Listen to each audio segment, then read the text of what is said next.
सबैजनालाई धेरै धेरै नमस्कार छ।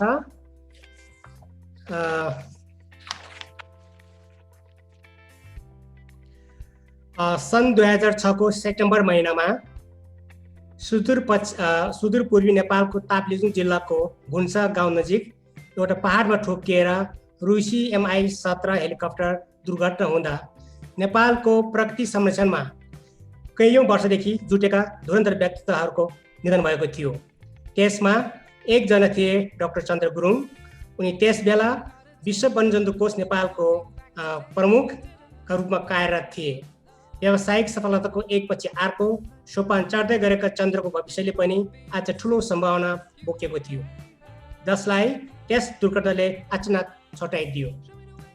कास्कीको सिक्लेस गाउँमा जन्मेर उनले अमेरिकाको हवाई विश्वविद्यालयबाट विद्यावृत्ति प्राप्त गरेका थिए।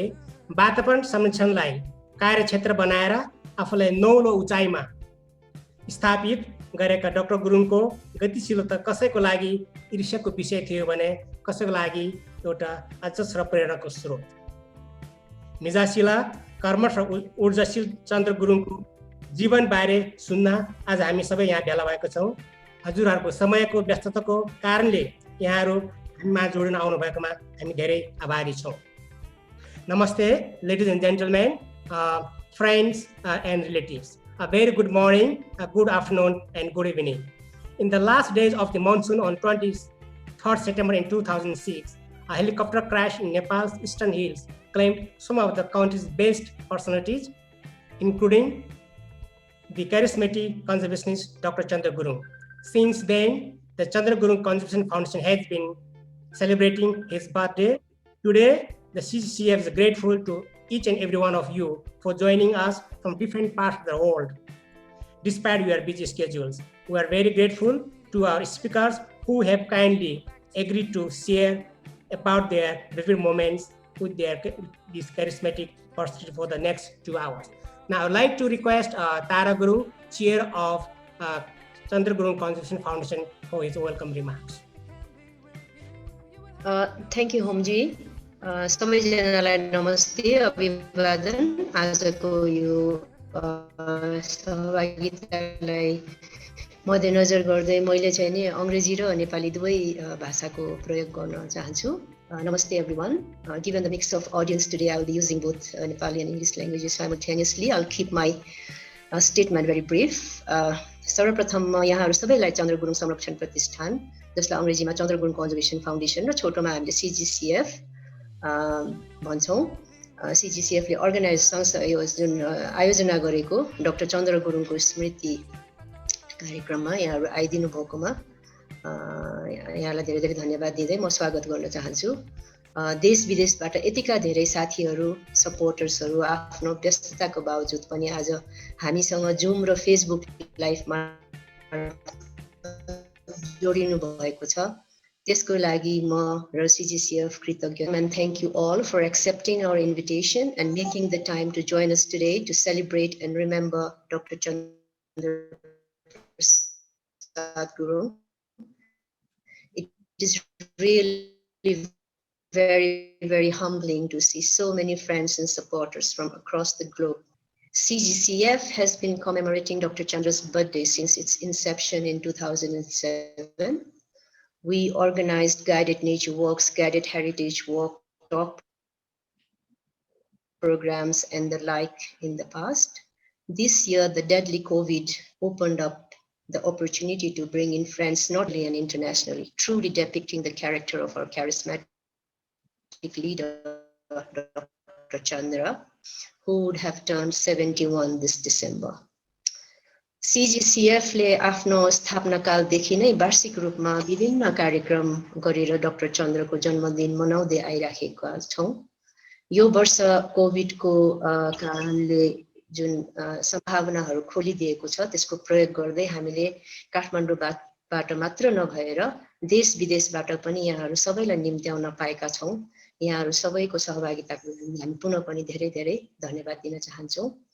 For those of you who are not familiar with CGCF and its work, CGCF was founded in 2007, as Home already said, by a group of individuals, by Dr. Chandra, with an objective to mentor and inspire a new generation of conservation leaders who would further refine and take forward Dr. Chandra's legacy of people-oriented biodiversity conservation that we all call POBC in short. We all know that Dr. Chandra is one of the pioneers of POBC, an approach to conservation and development that has been globally acclaimed and recognized. CGCF has so far 18 mentees and 18 scholarship recipients to its credit, and the mentorship program will continue as our flagship program. We have also published books on Dr. Chandra, built a school in Gorkha post-earthquake, with efforts to link it with conservation continuing. We are registered as an NGO in Nepal. However, we don't operate as a traditional NGO. We operate more or less voluntarily from funds raised from members, individuals, and institutional partners. As we talk about partners, I would like to acknowledge the partnership we have enjoyed, particularly with the Gurung Society Inc. in US, Chandra Conservation Trust in the US, the Thaman Gurung and Matthew Handley Trust Fund, and Tamudhi UK. Without your support and partnership, we wouldn't be where we are today. So today's event is not to talk about CGCF or how our programs, but it's more about listening to friends and families of Dr. Shah, as we fondly call him, and reliving the moments that we all have enjoyed with him. Thanks to all the speakers who have accepted our request and agreed to share their lived moments with Dr. Chandra. And thanks to all the Facebook pages and groups that have that are either live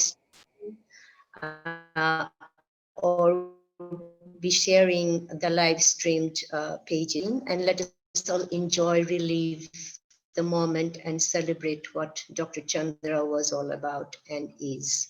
Thank you very much, and let's enjoy. हजुर धन्यवाद Taraji. Doctor गुरुङको बारे र CGCF को बारे यहाँले प्रश्न पार्नुभयो र आज हामीले डाक्टर चन्द्रमा जस्तै चन्द्र भइरहेको छ। यही लकडाउनको बेला केही समय 6 महिना पहिले हाम्रो तमु युला छोजदेखिका हाम्रो अध्यक्ष ज्यूसँग कुराकानी हुँदाखेरि मैले अहिले सिक्लेसको छिटो किताब पढ्दै सुधाई कुनै बेला भयो भने हाम्रो समाजको मान्छेले पनि उहाँको बारे थाहा पाउन पाए राम्रो हुन्थ्यो भनेर रेशमज्यूले भन्नुभएको थियो। त्यसैले त्यो बिहानपल्ट म बिउजिने बेलामा उठ्ने बेलामा अनि आकाशमा मैले चन्द्र देखेँ। एकतिर उज्यालो हुँदै थियो भने एक आकाशमा चाहिँ चन्द्र थियो। त्यसैले डाक्टर गुरुङको कुरा गर्दाखेरि आकर्षण भएको व्यक्तित्व अरूलाई प्रभाव पार्न सक्ने र प्रेरित गर्ने, इन्स्पायर गर्ने। र सिक्लेसको छिटा अ बोय फ्रम सिक्लिस पढिसकेपछि धेरै मान्छेले उहाँसँग चिन्जान नभए पनि अहिले चाहिँ उहाँको बारे थाहा पाउने मौका पाउनु भएको छ। र त्यही सिलसिलामा हाम्रो मञ्जुश्री थापाज्यू जुन लेखक हुनुहुन्छ, उहाँले 2006 मा बोय फ्रम सिक्लेसको जुन किताब 6 महिनाको अध्ययन पश्चात लेख्नु भएको थियो। त्यो किताबले चाहिँ धेरै मान्छेलाई डाक्टर गुरुङ बारे थाहा पाउने मौका जुराउनु भयो। आज हामीसँग त्यो सिधै उहाँसँग कुराकानी गर्नको लागि हामीले मञ्जुश्री थापाज्यूलाई आमन्त्रणा गरेका छौँ। उहाँ खास गरिकन मुस्ताङमा 1992 मा एकदम दुर्गम ठाउँमा चाहिँ यहाँले फोटो देख्न सक्नुहुन्छ। तल चाहिँ ACAP को चाहिँ प्रोजेक्ट म्यानेजर भएर जानुभएको, विभिन्न किताबहरू लेख्नु भएको छ। त्यसैले म अब मञ्जुश्री थापाज्यूलाई अनुरोध गर्न चाहन्छु उहाँको डाक्टर साहबसँगको अनुभवहरू वा त्यो किताबको बारेमा। Thank you. I think she's left. She's left. अर्को कन्टिन्यू गरौँ। Okay, thank you. उहाँको अर्को प्रोग्राम पनि भइरहेको छ। अब अर्को चाहिँ हाम्रो दोस्रो वक्ता हुनुहुन्छ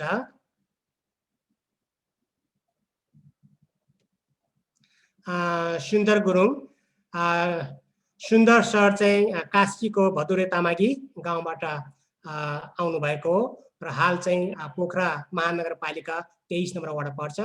उहाँले युनिसेफमा 33 वर्ष एकदम निरन्तर रूपमा काम गर्नुभएको र 33 वर्षको खास गरिकन चाहिँ 2009 डिसेम्बरमा चाहिँ सेन्ट्रल र वेस्टर्न रिजनको फिल्ड अफिस चिफ भएर चाहिँ धेरै सर्भिस गर्नुभएको र त्यसपछि उहाँ रिटायर हुनुभयो. So now I like to request mister Sundar Gurung for his the good old days with doctor Chandra Gurung. Thank you. Sundar दाई.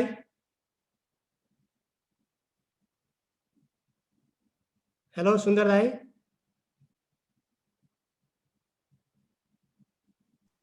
सुन्दर दाई. हेलो, सुन्दै हुनुहुन्छ?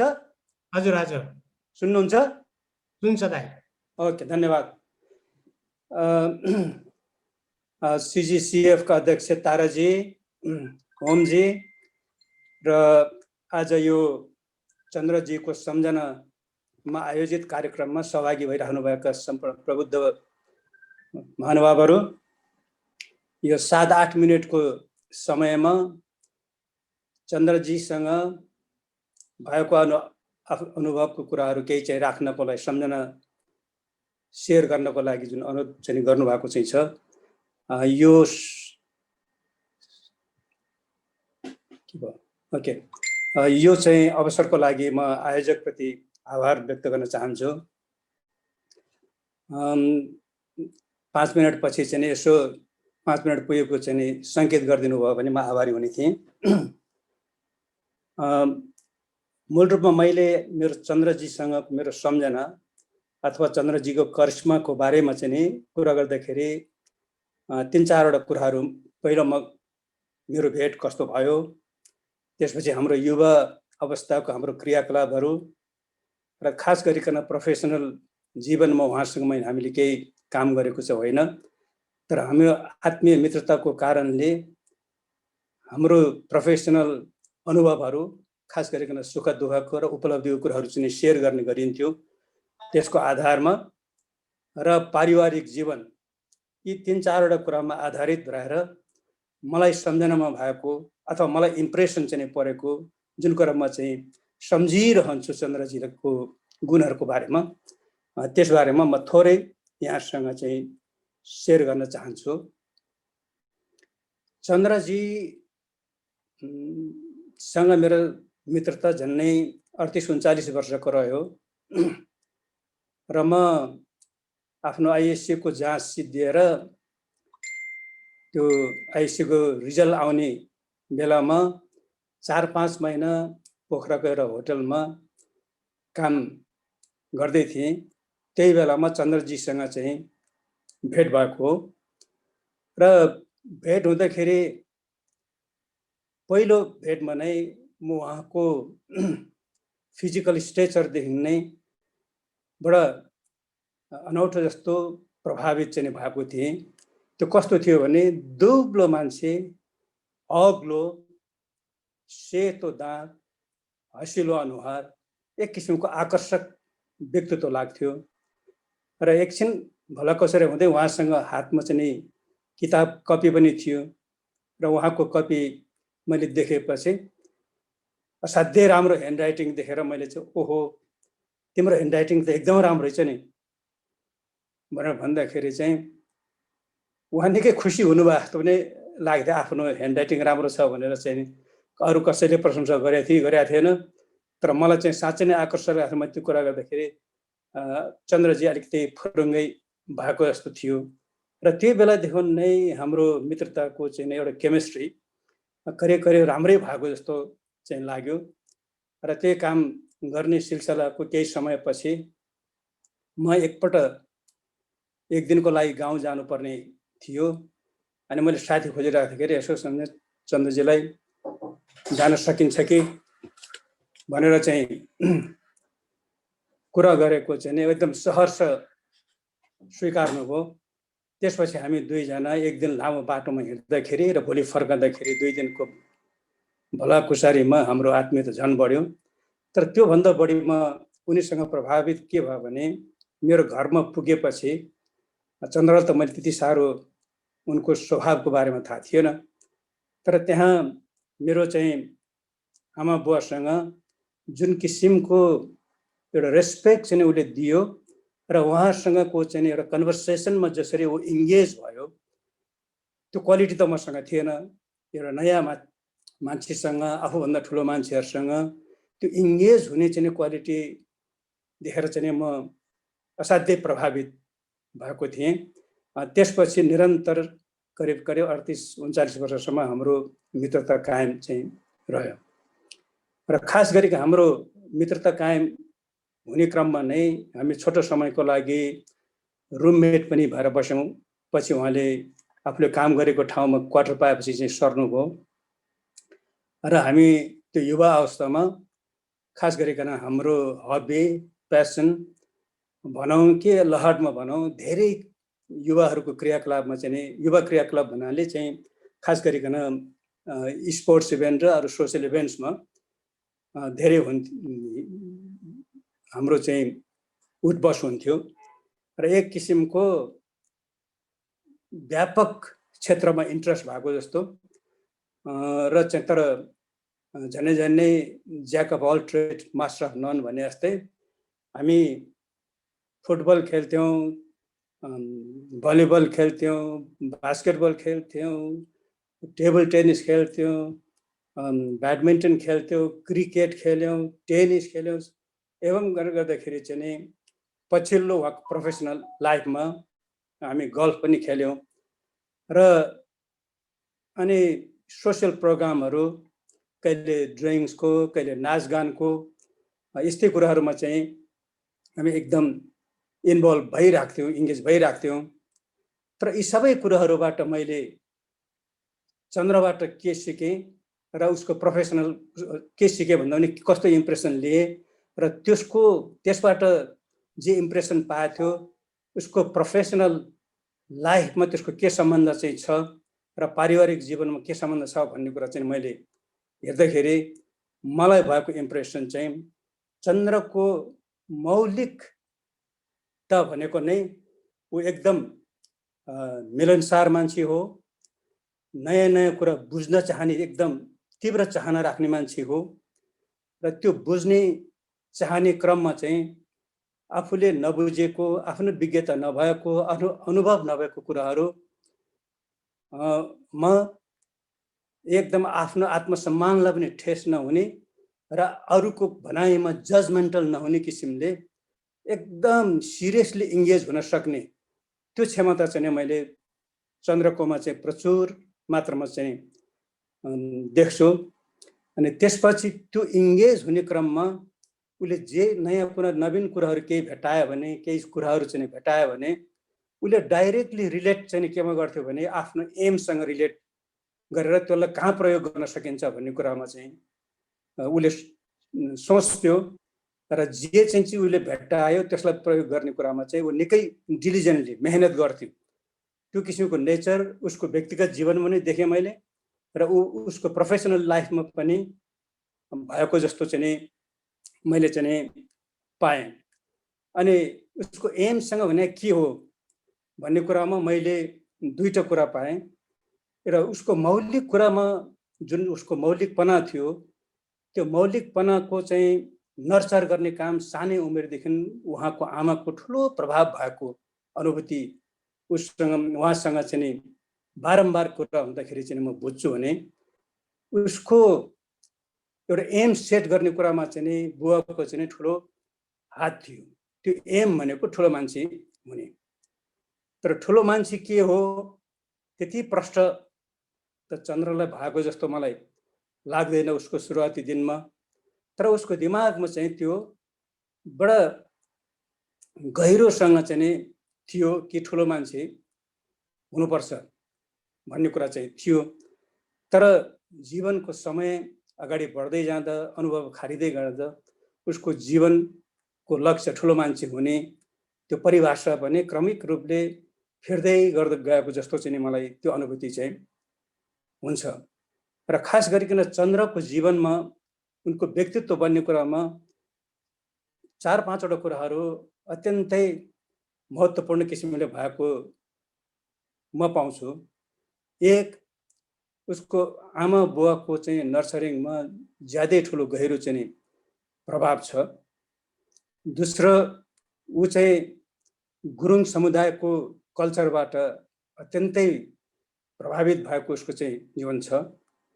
त्यसको आफ्नो गाउँले परिवेशको, त्यसपछि यो नेपाली समाजको समग्र समाजको कुरा र खास गरिकन जब उले पहिलो पटक यो अन्तर्राष्ट्रिय चाहिँ भ्रमण गर्यो, अमेरिका युरोप सबै चाहिँ एउटा ओभरल्यान्ड चाहिँ टुर लामो समय गर्यो र अमेरिकामा पनि छोटो समय अध्ययन पनि गरे। त्यसपछि उसको सम्पूर्ण चाहिँ सोचाइ नै निकै नै फरक भएको चाहिँ जस्तो देखिन्छ। र मैले उसमा हेर्दाखेरि उसको मौलिकपना, उसको गुरुङपना, उसको नेपालीपना र अन्तर्राष्ट्रिय रूपमा सम्पूर्ण मानवतालाई माथि राखेर अनि उसले आफ्नो ठुलो मान्छेको सपना पनि परिभाषा पनि परिवर्तन गर्दै लगेको जस्तो चाहिँ देखिन्छ। र अन्तिममा गएर उसले कति 2 मिनेट बाँकी आबा। ओके, र त्यो उसमा उसले ठुलो मान्छे हुने, राम्रो मान्छे हुने र चाहिँ राम्रो काम गर्नुपर्छ भन्ने 3टा कुरा चाहिँ उसको त्यो लक्ष्यको परिभाषा त्यसरी भएको जस्तो चाहिँ मलाई चाहिँ लाग्छ।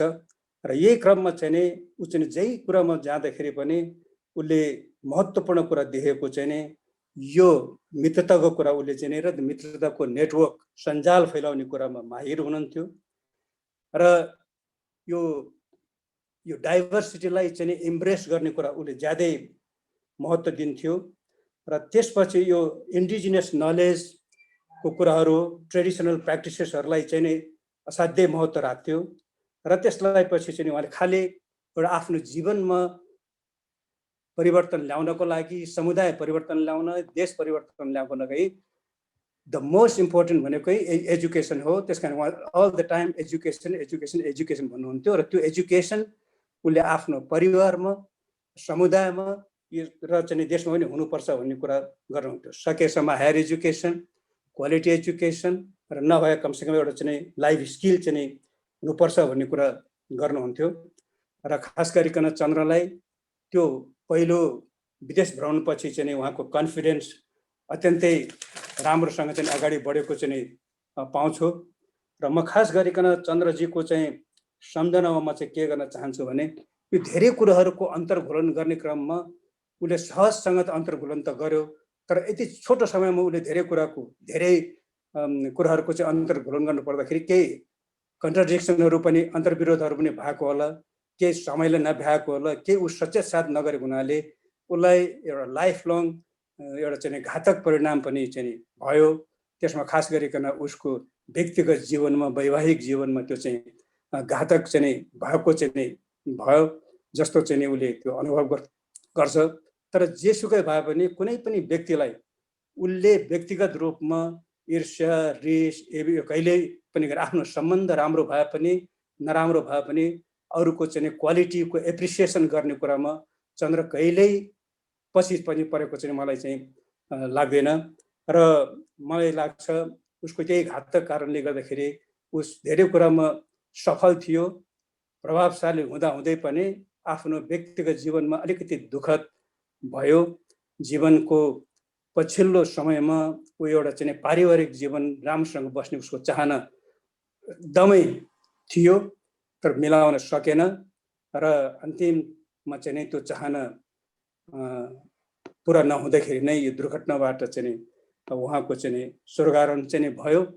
अब यो चाहिँ के भनौँ, उहाँको चाहिँ एउटा चाहिँ जीवनमा भएको एउटा मिस्टेकले यस्तो हुन गयो अथवा अब हामी भाग्यमै विश्वास गर्ने हो भने विगतको लेखनै त्यस्तो थियो। योबाट चाहिँ खड्किरहेको चाहिँ छ र हाम्रो पूर्वीय दर्शनअनुसार हाम्रो चाहिँ आत्माको पूर्ण जन्म हुन्छ भने मेरो एउटा चाहिँ व्यक्तिगत चाहना चाहिँ के छ भने उहाँहरूको चाहिँ अर्को जन्ममा यो वैवाहिक जीवन चाहिँ फेरि होस् भन्ने चाहिँ एउटा चाहिँ कामना पनि गर्दछु। र खास गरिकन चन्द्रसँग सिक्ने कुरा नै यही हो जस्तो लाग्छ मेरो विचारमा। फेलोसिपको नेटवर्किङ, डाइभर्सिटीको इम्ब्रेस गर्ने कुरा र आफ्नो मौलिकताको कुरा जाँदाखेरि चाहिँ कहिले चन्द्र गुरुङले चाहिँ आफ्नो ट्रेडिसनल कुरा छोडेन। र मलाई एकपल्ट चाहिँ एकदमै उहाँले भन्नुभएको चाहिँ एक्यापको चाहिँ प्रोग्रामलाई बेलायतमा यो कहाँ चाहिँ एउटा निम्तो जाँदाखेरि त्यहाँ घान्द्रुको मिनबहादुर गुरुङजीले ट्रेडिसनल गुरुङ ड्रेसमा आउँदाखेरि चन्द्र यति खुसी भएको चाहिँ कुरा मसँग सेयर गर्नुभएको थियो। त्यस कारणले उहाँ चाहिँ गुरुङ ड्रेस गुरुङपनामा त्यतिकै चाहिँ खुसी हुनुहुन्थ्यो, नेपालीपनामा त्यतिकै खुसी हुनुहुन्थ्यो र इन्टरनेसनल उसमा पनि त्यस्तै हुनुहुन्थ्यो। त्यस कारणले उहाँको लवाई खवाई बुझाइ र जीवन लिने कुरा सबै चाहिँ नि कुराको समायोजन भएको जीवन, सन्तुलित जीवन थियो। तर सन्तुलित हुँदा हुँदै पनि यो वैवाहिक जीवन चाहिँ अप्ठ्यारो कुरा हुँदाखेरि चाहिँ म उहाँसँग उहाँको व्यक्तिगत जीवनमा ज्यादै नजिक भएको हुनाले मलाई अझै पनि खलिरहेको चाहिँ छ। ल धन्यवाद। हस्, थ्याङ्क यू सुन्दर सर यहाँको समयको लागि।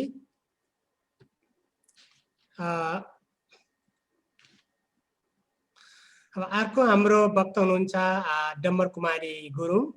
डम्बर कुमारी दिदी उहाँ कास्की जिल्लाको ल्वाङ गाउँ जहाँ ACAP को अफिस पनि छ र डम्बर कुमारी दिदी ACAP को सुरु भएदेखि ल्वाङमा त्यहाँको महिला आमा समूहको अध्यक्ष 2048 देखि आजसम्म पनि, साथै उहाँ चाहिँ मर्दी बराह सहकारीको पनि अध्यक्ष र मल्टिपर्पोज लर्निङ सेन्टर बहुउद्देश्य सेन्टर को चाहिँ पनि अध्यक्ष र हालै उहाँ फेरि ल्वाङ तमु समाज पोखरमा गठन भएको छ, त्यो समाजको पनि उहाँ अध्यक्ष हुनुहुन्छ।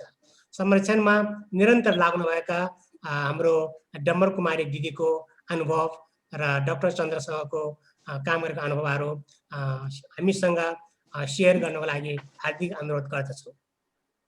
डम्बर कुमारी दिदी। सर नमस्कार सबैजनालाई। विधवा अब भर्खरै यो ACAP आउने भनेर यहाँ गाउँमा हल्ला चलेको थियो। ACAP भन्ने के हो हामीलाई थाहा थिएन। अनि कोहीले चाहिँ ACAP भन्ने त यहाँ बस्नु हुँदैन, राम्रो हुँदैन भन्ने, कोहीले राम्रो हुन्छ भन्ने, त्यस्तो गर्दा गर्दै पछि यो चन्द्र सर आउनुभयो यहाँ, हाम्रो डाक्टर चन्द्र सर आएर उहाँले सबै कुराहरू बुझाउनु भयो। बुझाएपछि यहाँ ACAP राख्ने निर्णय गरियो गाउँले। अनि त्यसपछि चाहिँ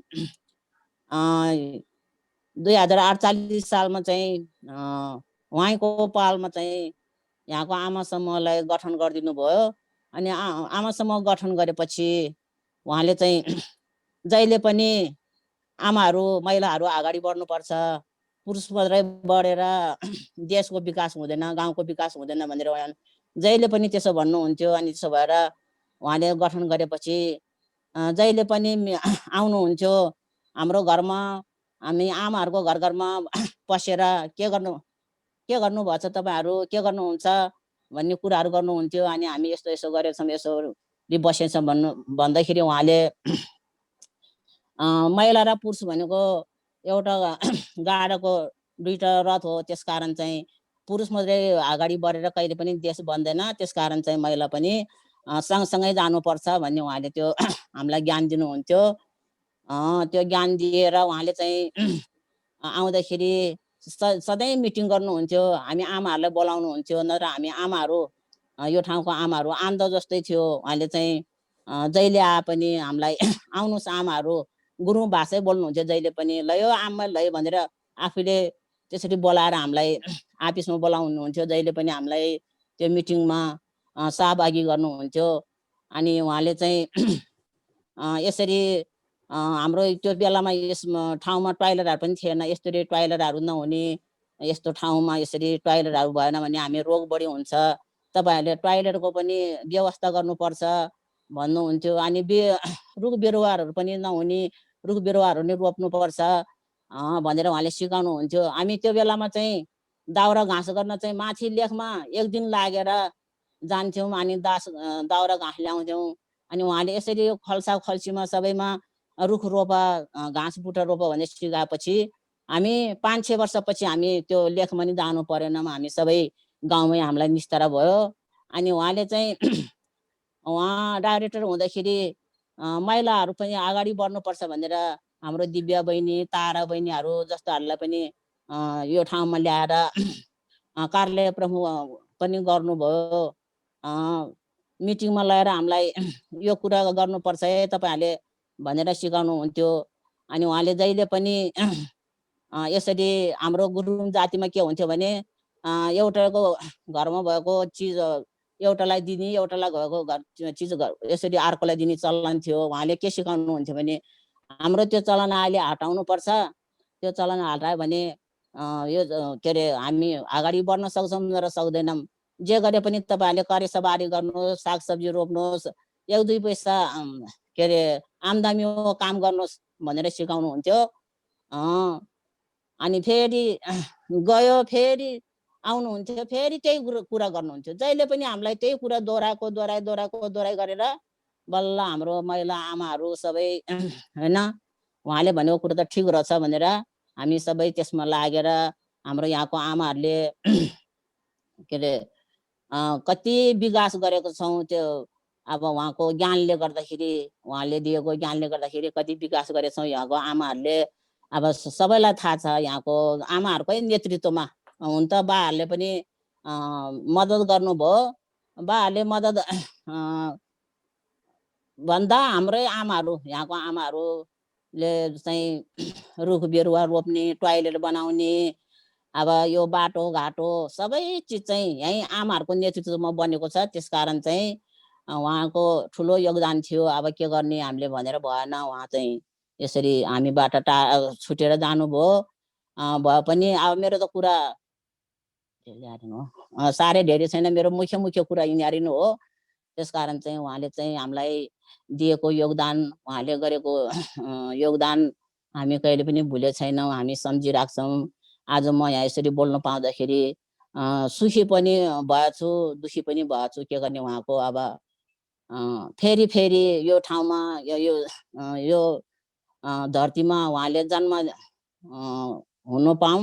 अनि त्यसरी नै हामी सबै आमा दिदी बहिनीहरूलाई फेरि त्यही शिक्षा दिन पाओस् भन्ने हामीलाई कामना छ। अनि हामी उहाँ मिटिङमा गएन भने उहाँ आएर फेरि घर घरमै आउनुहुन्थ्यो होइन। अब आमाहरू तैँले आखला कि तैँले आखला भनेर हामीलाई फेरि बोलाएर लानुहुन्थ्यो। अनि फेरि त्यही कुरो दोहोऱ्याउनुहुन्थ्यो, तपाईँहरू यसरी पछाडि पर्नुहुन्न है, पछाडि पर्नुहुन्न भनेर उहाँले त्यसै सिकाउनु। महिला पुरुष बराबरी गरी जानुपर्छ भन्ने उहाँको धारणा थियो। अहिले झन् सरकारले त बरु 33% भन्ने छ। उहाँले त बराबरी जहिले पनि बराबरी भन्नुहुन्थ्यो। त्यसकारण चाहिँ हामी हाम्रो लवाङ गाउँको आमाहरू सबै चिजमा अगाडि भएर मैले 2051 सालमा यहाँको आमाहरूको नेतृत्व गरेर सबभन्दा के अरे राम्रो आमा समूह भनेर पुरस्कार पनि उहाँको पहलले मैले पुरस्कार पनि थापेँ। त्यसकारण चाहिँ उहाँलाई हामी अब कहिले पनि भुल्न सक्दैन। अब भुल्न सक्दैन भन्दामा अब हाम्रो अगाडि उहाँ हुनुहुन्न। उहाँको आत्माले चिर शान्ति पाओस्। अनि यही फेरि के अरे धरतीमा जन्म लिएर फेरि यसरी नै उहाँले सबै दिदी बहिनी दाजुभाइ सबैलाई अगाडि बढाओस् भन्दै म अब यहाँदेखि धेरै भन्ने त सबैलाई धन्यवाद दिँदै म बिदा हुन्छ। हस् त।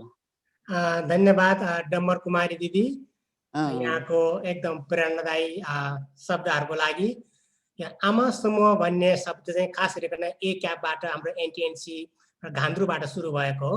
सन् 1990-92मा तत्कालीन प्रधानमन्त्री गिरिजा प्रसाद कोइराला घान्द्रुमा आउनु भएपछि आमा समूहबारे जुन किसिमको ब्रिफिङ भयो, त्यसपछि उहाँ विराटनगर गएर घान्द्रुको आमा समूहको बारे कुराकानी गर्नुभयो। त्यसपछि नेपालभरि नै यो आमा समूह भन्ने चाहिँ व्यापक रूपमा प्रचार प्रसार भएको। यहाँको भनाइको लागि धेरै धेरै धन्यवाद।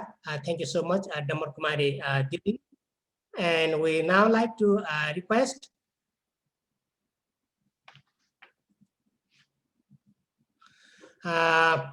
Ngawang Kunga Lama।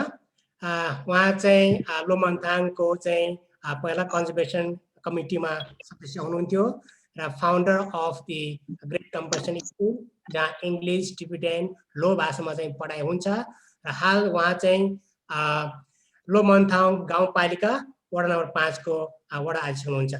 हामी अहिले उहाँलाई काशीको लवाङबाट यहाँ सबैलाई मुस्ताङको लोमन्थाङतिर लाँदैछौँ।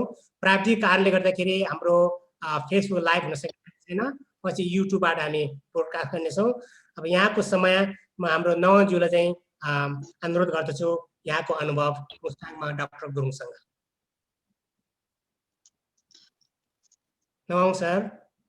हजुर, सर्वप्रथम म चन्द्र गुरुङ कन्जर्भेसन फाउन्डेसनको चेयरम्यान तारा दिदीलाई लगायत सम्पूर्ण आज यहाँ जुममा चाहिँ पाल्नु भएको सबै डाक्टर चन्द्र गुरुङको साथी दाजुभाइ दिदीबहिनीहरू सबैलाई म नमस्कार भन्न चाहन्छु। मेरो चाहिँ डाक्टर साहबलाई चाहिँ भेटेको चाहिँ 1991 मा अप्पर मुस्ताङ चाहिँ रिस्ट्रिक्टेड एरिया थियो। त्यसपछि चाहिँ 1991 मा चाहिँ नेपाल गभर्नमेन्टले चाहिँ अनि एक्यापलाई चाहिँ ह्यान्ड ओभर गरेको ह्यान्ड ओभर गर्नु भएको रहेछ। अनि एक्याप चाहिँ त्यहाँ लोमन्थङमा चाहिँ अफिस इस्टाब्लिस गर्नुको लागि चाहिँ 91 मा चाहिँ लोमन्थङ आउनु भएको थियो। अनि लोमन्थङमा आउँदाखेरि त्यति बेला चाहिँ फट्टफुट्टु नेपाली बोल्ने चाहिँ मान्छेहरू धेरै थोरै थियो, अलिअलि नेपालीहरू बोल्ने। अनि हाम्रो गुम्बाको प्रमुख लामासँग चाहिँ अनि उहाँले चाहिँ भेटघाट गर्दाखेरि मैले ट्रान्सलेसन काम गरेको थियो। अनि त्यति बेला चाहिँ मलाई चाहिँ एकदम एकमा त अब हाम्रो बुद्ध धर्मले चाहिँ अब काखा पाखा गर्नु त हुँदैन भन्छ, तर पनि अलिकति हाम्रो चाहिँ हिमाली जातिहरू चाहिँ गुरुङ जातिहरू आउँदाखेरि अलिकति चाहिँ नजिक आफन्त जस्तो भेटेको जस्तो अलि ओपन हुने चलन छ। त्यस कारणले डाक्टर साहब चाहिँ माथि आउनु भएको थियो अनि मैले ट्रान्सलेटरहरू पनि गरेँ। त्यसपछि 92 मा चाहिँ एक्यापको चाहिँ अफिस चाहिँ लोमन्थङमा चाहिँ इस्टाब्लिस भएको थियो। अनि इस्टाब्लिस गर्दाखेरि मैले चाहिँ फेरि ट्रान्सलेट गरेर चाहिँ अनि त्यति बेला हाम्रो मञ्जुश्री थापा चाहिँ कार्यालय प्रमुखको रूपमा आउनु भएको थियो। अनि त्यति बेला चाहिँ अनि डाक्टर साहबले चाहिँ लोमन्थङमा चाहिँ आमाहरू, गुम्बाको लामाहरू, राजा, सम्पूर्ण त्यहाँको जनप्रतिनिधिहरू सबैले चाहिँ एकदम मिलाएर चाहिँ एक्यापको बारेमा ब्रिफिङ गरेर चाहिँ सम्झाएर बुझाएर अगाडि चाहिँ डम्मर कुमार दिदीले भन्ने भएको जस्तै पहिले त एक्याप भन्ने के हो, यहाँ राख्ने कि नराख्ने भन्ने कुरा समस्या भएको थियो। त्यसपछि डाक्टर साहबले चाहिँ कन्भिन्स गरेर चाहिँ सबैले चाहिँ स्वीकार गरेर चाहिँ लोमन्थङमा अफिस राख्ने भयो। अनि मैले चाहिँ डाक्टर साहबबाट चाहिँ धेरै नजिक चाहिँ अनुभव चाहिँ के पायो भने उहाँ अगाडि बोल्ने प्रवक्ताहरूले पनि बोल्नु भइसकेको छ, एकदम मिलनसारी, एकदम हम्बल। अब जस्तो त्यति बेला म 21-22 वर्षको केटा थियो।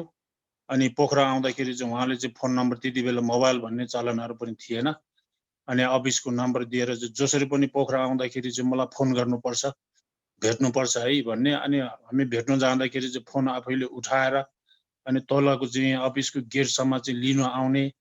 अनि त्यसरी चाहिँ उहाँको चाहिँ हम्बलनेसहरू चाहिँ त्यस्तो थियो। अनि उहाँ चाहिँ मेरो चाहिँ एउटा चाहिँ पार्ट अफ मैले गुरु पनि सम्झिन्छु, किनभने म चाहिँ एउटा लामा भएको कारणले चाहिँ हामी धार्मिक एउटा पाठ पूजा गर्ने, मेडिटेसन गर्ने भन्दा बाहेक चाहिँ आधुनिक यो कन्जर्भेसन सम्बन्ध चाहिँ आजभोलि चाहिँ लामाहरूले कम मात्रै गरिन्छ। त्यस कारणले गर्दाखेरि चाहिँ मैले डाक्टर साहब भेटेँ। त्यसपछि चाहिँ दिव्या दिदी, छिरिङ दिदी अनि तारा दिदीहरू उहाँहरूसँग चाहिँ अनि भेटघाट हुँदै उहाँहरूको चाहिँ कन्जर्भेसनको चाहिँ अनुभवहरू लिँदै डाक्टर साहबको लिँदै गर्दाखेरि अनि अहिले चाहिँ मैले चाहिँ यो सोसियल वर्कमा चाहिँ उ गरेर चाहिँ काम गरिरहेको थिएँ। त्यसपछि चाहिँ डाक्टर साहबको चाहिँ योगदानबाट चाहिँ म पनि इन्डियामा पढेको, इन्डियामा पढेर चाहिँ एक्याप इस्टाब्लिस भइसकेपछि चाहिँ अनि जति पनि अप्पर मुस्ताङको हिमाली जाति लामाहरू सबै चाहिँ इन्डियातिर अध्ययन गर्नु जानु पर्थ्यो। मेरो चाहिँ इन्डियामा अध्ययन गरेको चाहिँ अनुभव र मेरो दुःख पीडाहरू चाहिँ डाक्टर साहबलाई मैले राखेको थियो। त्यसपछि चाहिँ डाक्टर साहबले यस्तो स्कुल चाहिँ हाम्रै लोमन्थङतिर खोले पनि हुँदैन र भन्ने कुराहरू राख्नु भएको थियो। खोल्नु सके एकदम राम्रो हुन्छ नि डाक्टर साहब भने थियो। त्यसपछि चाहिँ 1994 मा चाहिँ डाक्टर साहब र मञ्जुश्री थापाहरूको कोअर्डिनेट गरेर चाहिँ अमेरिकन हिमालय फाउन्डेसनको मार्फतबाट चाहिँ लोमन्थङ छेदी गुम्बामा चाहिँ स्कुल इस्टाब्लिस गर्ने सफल भयो उहाँको योगदानको कारणले गर्दाखेरि। त्यसपछि चाहिँ डाक्टर साहबले चाहिँ त्यो स्कुलको योगदान गरिसकेपछि चाहिँ अनि फेरि चाहिँ अब मैले चाहिँ त्यहाँ स्कुलको चाहिँ म्यानेजर, गुम्बा विद्यालयमा चाहिँ म्यानेजर 7 वर्ष काम गरेँ। त्यसपछि चाहिँ गुम्बामा चाहिँ लामाहरू मात्रै पढाउने अनि चाहिँ बोर्डिङ स्कुल जस्तो खोल्दाखेरि चाहिँ डाक्टर साहब भेट्दाखेरि चाहिँ पोखरामा भेट्थेँ। त्यसपछि चाहिँ उहाँ चाहिँ पहिले चाहिँ ACAP को चाहिँ डाइरेक्टर PD साहब हुनुहुन्थ्यो पोखरामा, त्यसपछि चाहिँ काठमाडौँमा चाहिँ हाम्रो सचिवको रूपमा चाहिँ त्यति बेला चाहिँ king Mahendra trust nature conservation भन्ने थियो जौलखेलमा। अनि हाम्रो गुम्बाको लामाहरू हामी भेट्न जाँदाखेरि फेरि उहाँले चाहिँ बौद्धसम्म चाहिँ गाडीमा लिनु आउने, फेरि आफै गाडीमा पुर्याउने, अनि रेस्टुरेन्टहरुमा चाहिँ खानापिनाको लागि लिएर जाने, एकदम ह्याम्बल त्यस्तो थियो। अनि त्यति बेला चाहिँ मैले चाहिँ अब यो लामाहरूको लागि चाहिँ स्कुल राम्रो भयो, अब चाहिँ बोर्डिङ स्कुल एउटा चाहिँ साधारण बच्चाहरूलाई चाहिँ केटाकेटीहरूले पनि खोल्न सके पनि अनि राम्रो हुने रहेछ, त्यो मिल्छ कि मिल्दैन होला भन्ने चाहिँ उहाँसँग चाहिँ सेयर गरेको थियो। अनि त्यसपछि चाहिँ उहाँले चाहिँ मिल्छ नि भन्ने चाहिँ कुराहरू चाहिँ उहाँको अनुभव लिएर चाहिँ अनि मैले अहिले ग्रेट कम्प्यासन बोर्डिङ स्कुल भन्ने चाहिँ अहिले चाहिँ डाक्टर साहबको चाहिँ एडभाइस, उहाँको सुझावले गर्दाखेरि चाहिँ खोल्न अहिले अब 21 वर्षमा लाग्दैछ। अनि उहाँले चाहिँ एजुकेसन सेक्टरमा मात्र नभइकन डाक्टर साहबको चाहिँ योगदान चाहिँ फेरि चाहिँ दोस्रो चाहिँ डोनर चाहिँ अमेरिकन हिमालय फाउन्डेसन लोमन्थाङमा चाहिँ 550-560 वर्ष पुरानो गुम्बाहरू चाहिँ पेन्टिङहरू सबै चाहिँ रेनोभेसन गर्नुपर्ने गुम्बाहरू थियो। अनि त्यो गुम्बाको लागि पनि उहाँले चाहिँ फेरि अमेरिकन हिमालय फाउन्डेसन लाई चाहिँ रिक्वेस्ट गरेर चाहिँ ACAP को मार्फतबाट चाहिँ गुम्बाको पेन्टिङहरू 25 वर्षसम्म अहिले पनि त्यो रेनोभेसन भइरहेको छ, त्यो 500 वर्ष जति पुरानो। अनि अरू कामहरू चाहिँ उहाँले चाहिँ वृक्षारोपण गर्ने कुराहरू, आमा समूह गठन गर्ने कुराहरू, चाहिँ स्मोक हिटरको ट्रेनिङ दिने कुराहरू सबै चाहिँ गाउँलेलाई चाहिँ अरू चाहिँ अन्य जातिले भन्दाखेरि चाहिँ त्यहाँ हाम्रो भोटे जाति चाहिँ अलि विश्वास नगर्ने, डाक्टर साहबले भने पनि फेरि झ्याप्पै विश्वास गरिहाल्ने। अनि उहाँले चाहिँ फेरि एकमा चाहिँ जातिको हिसाबले पनि विश्वास गरिहाल्ने, दोस्रोमा चाहिँ उहाँले चाहिँ कन्भिन्स गर्नु सक्ने क्षमता भएको चाहिँ भेटेको थियो। त्यसकारणले गुम्बा रेनोभेसन गर्नेदेखि लिएर अनि एजुकेसनको सेक्टरमा, प्लान्टेसन, इन्भाइरोन्मेन्टको सेक्टरमा सबै कामहरू चाहिँ उहाँको अनुभवले गर्दाखेरि चाहिँ हामीले धेरै पाठहरू सिक्नु पायो। अब अहिले उहाँ चाहिँ स्वर्गवास भइसके तापनि अब हामी चाहिँ उहाँको चाहिँ चेला जस्तो भएको कारणले अहिले चाहिँ म लामा भए तापनि डाक्टर साहब जस्तोले चाहिँ यो लोमन्थाङको चाहिँ गुम्बाहरू, पुरातात्विक चिजहरू, सम्पदाहरूलाई चाहिँ एकदम महत्त्वपूर्ण ठान्नुहुन्थ्यो। अब लामा भए पनि यो अब चाहिँ यो एउटा चाहिँ राजनीतिकमा लाएर चाहिँ वडा अध्यक्ष समाएर चाहिँ यो लोमन्थाङ चाहिँ विश्व सम्पदा सूचीभित्र पर्न सक्ने सम्भावना बोकेको एउटा लोमन्थाङ भनेर चाहिँ अनि डाक्टर साहबको चाहिँ उद्देश्य अनुसारको चाहिँ काम अहिले लोमन्थाङमा वडा अध्यक्ष, त्यही कारणले म वडा अध्यक्ष सम्हालेर आएको छु। र मैले चाहिँ उहाँको कन्जर्भेसनको चाहिँ मध्यनजर राखेर चाहिँ लोमन्थाङमा चाहिँ उहाँकै योगदानको कारणले, उहाँकै एडभाइसको कारणले लोमन्थाङमा चाहिँ विद्युत पनि अन्डरग्राउन्ड गरेको छु। अनि ढाल निर्माणको कुराहरू, प्लान्टेसनको कामहरू, त्यो सबै कुराहरू चाहिँ डाक्टर साहब र अनि हाम्रो दिव्य दिदी, छिरिङ दिदी, तारा दिदीहरूबाट चाहिँ सिकेको पाठहरू चाहिँ अहिले चाहिँ यो सामाजिक काममा पनि इन्भल्भ गरेर काम गरिरहेको छु। अब अहिले समयको चाहिँ उहाँको चाहिँ योगदान र उहाँको चाहिँ विषयवस्तुमा चाहिँ हामीले चाहिँ 8 महिनामा भ्याउने जस्तो मलाई लाग्दैन।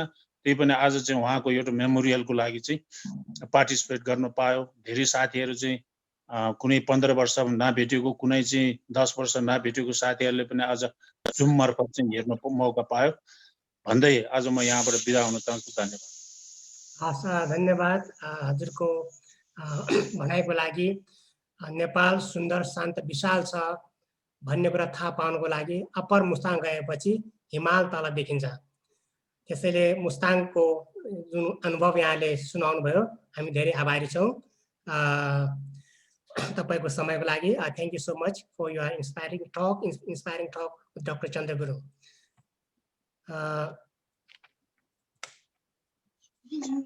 नेक्स्ट हाम्रो अर्को वक्ता हुनुहुन्छ मनबहादुर गुरुङज्यू। उहाँ चाहिँ पहिला पार्चे गाविसको गाविस अध्यक्षज्यू हुनुहुन्थ्यो। त्यसपछि कन्जर्भेसन एरिया म्यानेजमेन्ट कमिटीको चेयर पार्चेको हुनुहुन्छ र त्यसपछि उहाँ त्यो भेगको सबै कमिटीको पनि चेयरम्यान हुनुहुन्छ र उहाँलाई हामी बधाई पनि दिन चाहन्छौँ।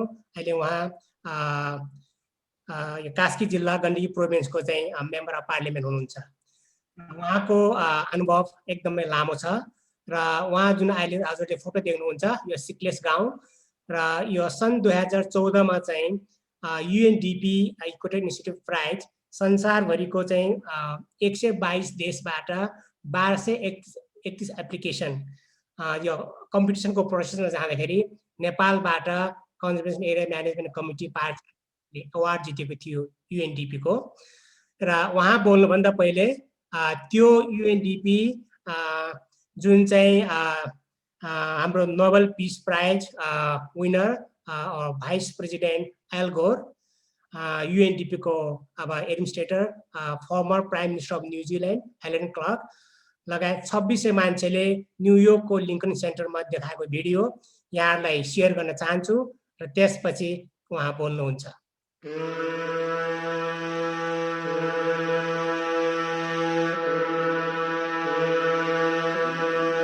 High in the foothills of the Himalayas, the Gurung people of Nepal live in some of the most remote villages on the planet.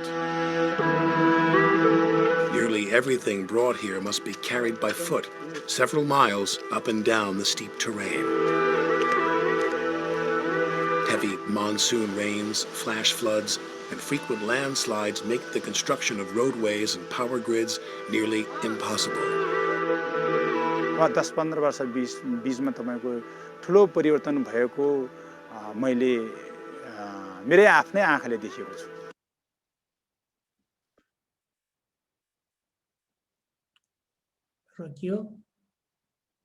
र तपाईको चाहिँ अहिले बाढी पहिरोहरू तपाईको चाहिँ एकदमै तपाईको चाहिँ मैले देखेसम्म तपाईको चाहिँ ठुला चाहिँ पहिरोहरू तपाईको चाहिँ खस्ने कामहरू भएको छ। सिक्लेसमा अहिलेसम्म मच्छर आउने काम भएको थिएन, आज मच्छर आउने काम भएको छ। गर्मी बढेको छ र त्यो तापक्रमले गर्दाखेरि तपाईको चाहिँ यो मकै पनि अहिले राम्रो भएर आएको छ। त्यसैले यो क्लाइमेट चेन्जको असर होला भन्ने हामीलाई लागेको छ, मलाई लागेको छ। The village of Siklis is a model of sustainable living with organic farming, access to clean drinking water, sanitation, and hydroelectric power. This has come about largely through the work of a local group known as the Conservation Area Management Committee of Parche. हामीलाई सुरुमा तपाईको चाहिँ ACAPले अलिकति चेतनाको कार्यक्रमहरू दिने आएको थियौं र अहिले तपाईको चाहिँ संरक्षण भनेको के हो र यसले के गर्छ, क्लाइमेट चेन्ज भनेको के हो, यसले के गर्छ भन्ने कुराहरु हामीलाई जानकारी दिएको थियौं। More than 200,000 trees have been planted around homes, protecting them from landslides and providing a nearby source of timber. र आज हामीले तपाईको चाहिँ सिक्लिसमै हाई स्कुल निर्माण गरेर अनि त्यसपछि त्यसमा संरक्षण शिक्षा तपाईको चाहिँ लागू गरेर हामी प्रत्येक बच्चादेखि डे केयर सेन्टरको बच्चादेखि तपाईको चाहिँ माथि बाबा बाजेहरू वा आमा बुझेहरूलाई पनि हामीले तपाईको संरक्षण सम्बन्धी चेतना दिने कामहरू भएको छ। To supply power and reduce the need for cutting trees for wood fuel, they have harnessed two abundant resources, water and gravity. Channeling water through a simple generator provides enough power for an entire village. More than 100 micro-hydro units have been built throughout the region. Thousands of people now have clean, cheap, and reliable electricity 24 hours a day. For cooking, households now have efficient and smokeless cook stoves, reducing health risks and lowering the demand for wood. Through this grassroots initiative, forest management, sustainable energy, and organic farming have become the cornerstones of local health and livelihoods.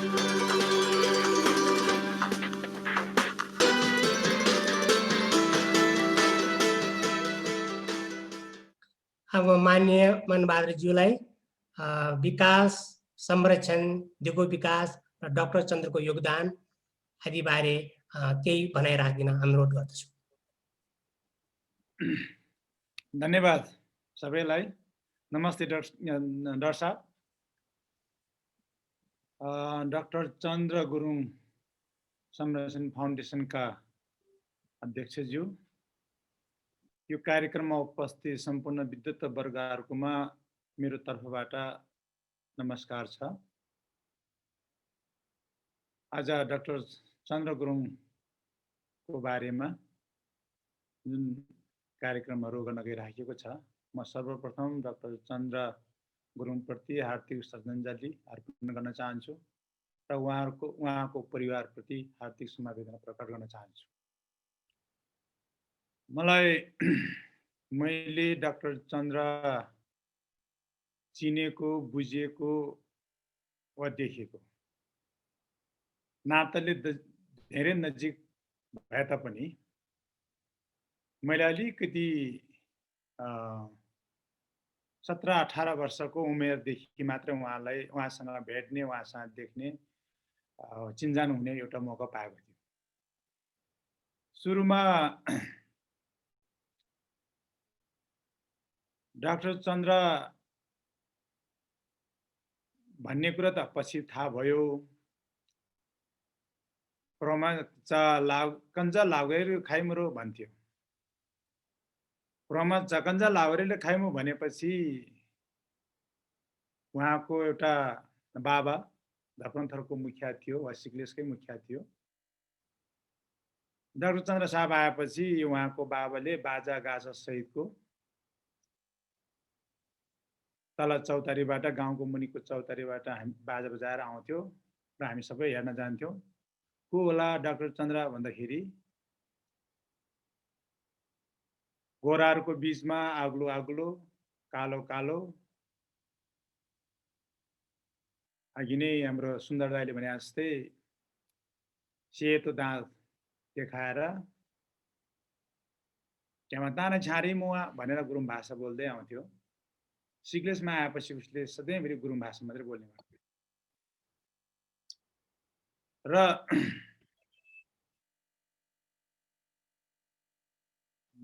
Gurung भनेर त्यो गाउँले के भन्थ्यो भने चछ्याउरी सेने कोइरी न्युरी भन्थ्यो गुरुङ भाषाबाट। कालो कालो जुन कल्सेने। उहाँसँग म एउटा के कुराबाट बढी प्रभावित भयो भने उसको बाबाको पनि त्यस्तै खालको चाहिँ तरिकाले चाहिँ तपाईको भोज बाजा गाजा बजाएर तपाईको गाउँलेलाई छोरा आइसकेपछि छोरासँग भेट्न जानेहरू सबै भोज भत्यार गरेर गाउँलेले नै खुवाउने चलन थियो। उहाँको बाबाको जिनको बाबाको कारणले हो कि वा उहाँको चाहिँ छुट्टै खालको प्रतिभा भएको कारणले हो कि उहाँसँग छुट्टै खालको नेतृत्व भए जस्तो मैले सधैँभरि हेरिरहेको थिएँ।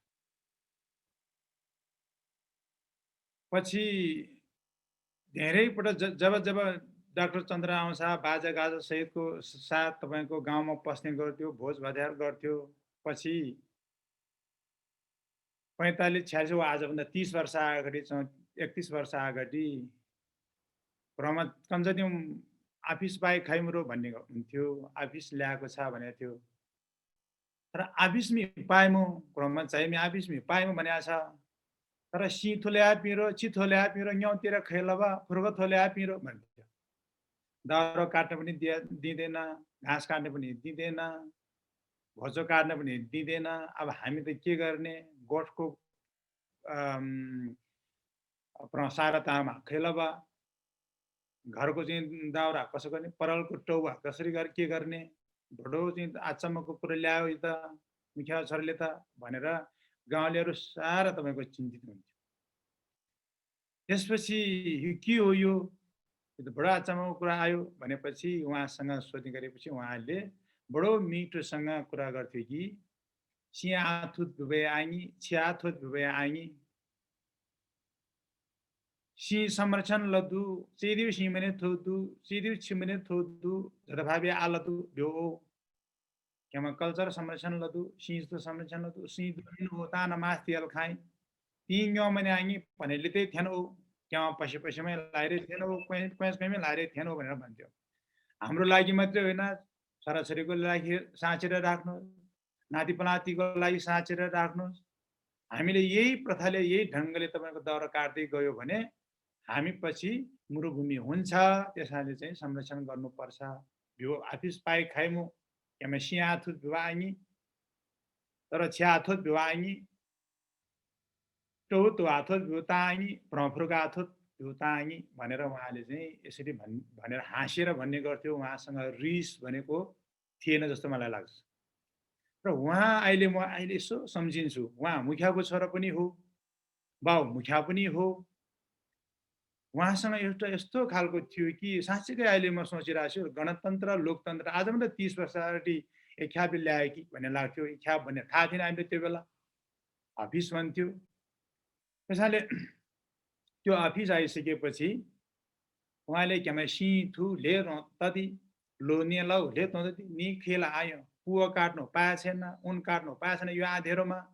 त्यसैले यो आँधेरोमा उन काट्नको लागि, पुवा काट्नको लागि वा दाउरा कम्ती बाल्नको लागि म बिजुली ल्याउँछु भने यस्तो चिजहरू पनि थियो त्यहाँ। अब गाउँलेको कुरा त छोडिदिनुहोस्, त्यहाँको नेतृत्व वर्ग पनि कस्तो खालको थियो भन्दाखेरि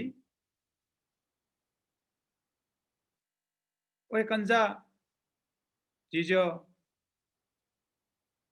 कुई पैर पिसे पति खाऊ भन्थ्यो। पानीले फलाममा हान्दा पनि बिजुली आउँछ भनेर प्रश्न गर्थ्यो। कोही चिबाले के पनि भन्थ्यो, ओए कान्छा यो त्यो जुन विद्युत निकाल्ने लघु सिग्लेसको लघु जलविद्युत निकाल्ने तल खोलामा थियो, यो खोलाबाट यो बिजुली उकालोमा कसरी चढ्छ हो बाबु भनेर सोध्थ्यो। त्यति मात्र होइन, हाम्रो खिम कुमार त्यस बेला बिजुलीको म्यानेजर बनाएको थियौँ, त्यो क्षेत्रको समितिको सचिव बनाएको थियो। उहाँले के भन्थ्यो भने ओए पायाली यसो बिजुली तारौँ खुँ आएर चुरम बिजुली खैले खाउँछ भन्ने थियो। त्यस्तो खालको नेतृत्व चाहिँ तपाईँको चाहिँ समाज त्यो नेतृत्वले तपाईँको अगाडि डोराउँदै आइरहेको अवस्थामा डाक्टर चन्द्रले तपाईँको चाहिँ बिजुली निकालिदिएर अहिले हामी सारा देशभरि लोड सेडिङ थियौँ। सिग्लेस चाहिँ तपाईँको लोड सेडिङ मुक्त 100 किलोवाट बत्ती उत्पादन गरेर हामी उज्यालो सधैँभरि उज्यालो बस्ने मौका पाएको थियौँ। वा सिग्लेस वा सापीको पार्चे गाविस सबै उज्यालो भएर बस्न पाएको थियो। डाक्टर चन्द्रले त्यति मात्र होइन, डाक्टर चन्द्रले सिग्लेसलाई त वास्तवमै भन्यो हो भने 4-5वटा चिजको ठुलो परिवर्तन गरिदिएको छ भन्ने मलाई लाग्दछ विकासको कुरामा। उहाँले अघि डम्मर कुमारी आमाले भने जस्तै, दिदीले भने जस्तै समावेशीको कुरा त्यो बेला ल्याएको थियो। छुवाछुतको अन्त्य त्यो बेला गर्नुपर्छ भनेको थियौँ। यो अब महिला पुरुषहरूको बारेमा तपाईँको चाहिँ भिन्नता राख्नु हुँदैन भन्ने कुरा थियौँ। अब आज होइन, आजभन्दा 30 वर्ष अगाडि चिग्लेस जस्तो ठाउँमा गुरुङहरूको 95% वा 90% गुरुङहरू भएको ठाउँमा एउटा भीमबहादुर दमाई भन्नेलाई किचनमा राखेर उहाँबाट चिया पकाएर पनि तपाईँको चाहिँ हामीलाई खाना खुवाएर उहाँहरूले खाने गर्थ्यौँ। कतिपय मान्छेहरूले अझै पनि त्यहाँ खाना खाने थिएन, चिया खाने थिएन, पानी खाने थिएन। कस्तो खालको अफिस आयो यो अफिस, कस्तो खालको यो मुखिया सरले कस्तो खालको अफिस ल्यायो, यहाँ त कुनै केही पनि नभन्दो रहेछ, सबै छलामलन लाए चोकन्जा दिउँ भनेर भन्दै कि गुरुङ भाषाबाट। मान्यज्यूलाई 2 मिनेट बाँकी अब। त्यसैले चाहिँ डाक्टर चन्द्रले सिग्लेसको लागि, सिग्लेसको हिसाबले नाम पनि चन्द्र नै हो, सिग्लेसको लागि चन्द्र पनि हो। त्यस कारण उसले के पनि गरेको थियो भने सबै सिग्लेसलाई उज्यालो पनि बनायो। र तपाईँ 12 घन्टा 13 घन्टा लाग्थ्यौँ घाँस काट्न दाउरा काट्नलाई, 1 घन्टामा पनि 1 घन्टामा घाँस दाउरा काट्न सक्ने पनि बनायौँ। कुवा र तपाईँको खोलाको पानी खान्थ्यौँ, घर घरमा धारा ल्याइदियौँ। र त्यति मात्र होइन, ठुलो शिकार गर्थ्यो, शिकारी कुकुर प्रत्येक घरमा शिकारी कुकुर पाल्थ्यौँ। त्यो शिकारी कुकुर पालेर शिकार मार्ने जुन तपाईँको चाहिँ हाम्रो परम्परालाई पनि तपाईँको उसले शिकार खेल्नु हुँदैन, वन्यजन्तु मार्नु हुँदैन, यसको पनि ज्यान हो भनेर उहाँले यसो यो तरिकाले चाहिँ शिकारीहरू पनि तपाईँको संरक्षणमा लाग्ने एउटा इन्भाइरोमेन्ट बनायो। त्यति मात्र होइन, तपाईँको सिग्लेस त एक हिसाबले भन्यो भने ठुलो गुचमुच्चुको ठाउँमा बस्यो हुनाले, सुमामा बस्ने भएको हुनाले असाध्यै फोहोर थियो। त्यो फोहोरलाई व्यवस्थापन गर्ने कामहरू भयो। एक घर एक चाहिँ तपाईँको चाहिँ चर्बी बनाएर आज सिग्लेस यो अवस्थामा पुर्याउने काम तपाईँको मेरो विचारमा चन्द्रले गरेको हो र चन्द्रको कन्सेप्टले गरेको हो, चन्द्रको दृष्टिकोणले गरेको हो भन्ने मलाई लाग्दछ। सिग्लेसले चन्द्रलाई कहिले पनि बिर्साउँदैन। चन्द्र आफैमा तपाईँको यस्तो खालको नेतृत्व, उहाँसँग यस्तो क्षमता थियो, उहाँसँग यस्तो खालको नेतृत्व थियो कि मैले त कता कता ऊ डाक्टर भएर मात्र आएको हो कि उसले पढेर मात्र आएको हो कि भन्ने लाग्थ्यो तर त्यो पनि होइन उसको चाहिँ जिन नै त्यस्तो खालको हो कि भन्ने कता कता मलाई लाग्दछ उसको बाउले उसलाई साह्रै सहयोग गर्थ्यो उसको बाउले उसलाई नेता बनाउन खोज्थ्यौं डाक्टर बनाउन खोज्थ्यौं अब एक हिसाबले असल मान्छे बनाउन खोज्थ्यौं ठुलो मान्छे बनाउन खोज्थ्यौं उसको बाबाको इशाराबाट उसको आमाको चाहिँ इशाराबाट नै सहयोगबाट वा सरसल्लाहबाट नै तपाईको त्यो ठाउँमा पुगेको पनि हो जस्तो मलाई लाग्छ तर उसको भाग्य उसको कर्म तपाईको हामी सबैले चाहे जस्तो हुन सकेन उहाँले त त्यसै पनि चाहेको थिएन तर उहाँ हामीले चाहेको जस्तो हुन सकेन र अझै पनि एक हिसाबले भन्ने हो भने त नेपालको गुरुङहरूको वा सिग्लेसीको त अब यो जुन असोजको 7 गते जुन घुम्सामा हेलिकप्टर दुर्घटना भयो त्यसको लागि त हामी सबैको लागि त अब अलिकति नोक्सान तिनको नोक्सानी होइन ठुलो नोक्सानी चाहिँ तपाईको क्षति भएको छ सिग्लेसीको लागि त्यस कारणले शिक्षाको हकमा स्वास्थ्यको हकमा कृषिको हकमा वा बात्रुणीय तपाईको चाहिँ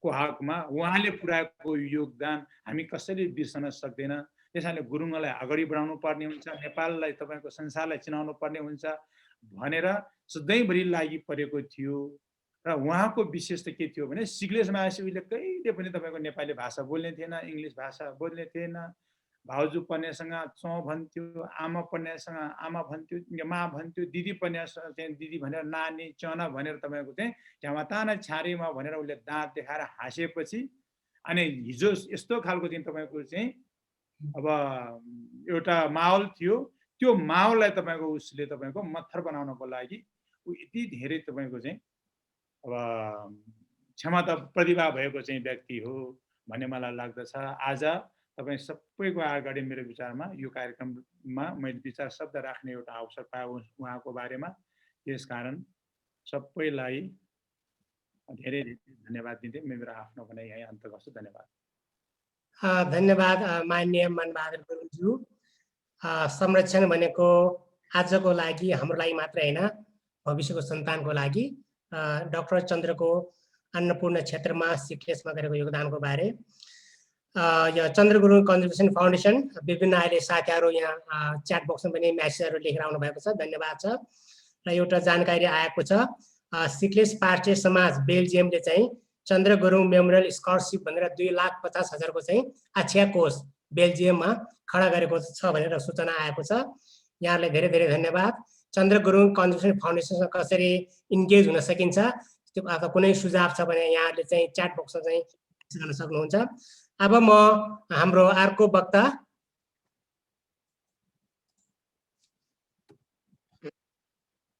डाक्टर सारा पाकर उहाँ गुरुङको र पनि बोल्नुहुन्छ अलिअलि तुङजी झोझो पमो मगी झोझो पमो अनि अब इङ्ग्लिस त भन्नै परेन उहाँ चाहिँ रिडर अब लिभरपुल जोन्स मोर्स युनिभर्सिटीमा र उहाँको पिएचडी चाहिँ सिक्लेसबाट गरेको नन फर्मल एजुकेसनमा त्यसैले नेपालमा उहाँ 40 पटक आइसकेको छ भने प्राय जसो सिक्लेस जान चाहिँ उहाँ बिराउनुहुन्न त्यसैले सिक्लेसको छोरी भनेर चिनिन्छ उहाँले चाहिँ सिक्लेस इन फोकस तस्बिरमा सिक्लेस भनेर एउटा किताब पनि एडिट गर्नु भएको छ नेपालमा विभिन्न खालको अनुसन्धानहरू गरिराख्नु भएको छ र डाक्टर चन्द्रसँगको उहाँको जुन किसिमको घुलमिल चिन्जान र उहाँ के कसरी इन्स्पायर हुनुभयो उहाँको त्यो अब अर्को प्रेजेन्टेसन हुनेवाला छ ladies and gentlemen I like to welcome doctor Sarah Parker तपाई तयार हुनुहुन्छ सारा Has your screen share possible? Yes, please. Now you can share your screen, no problem. Yeah, welcome to Sarah.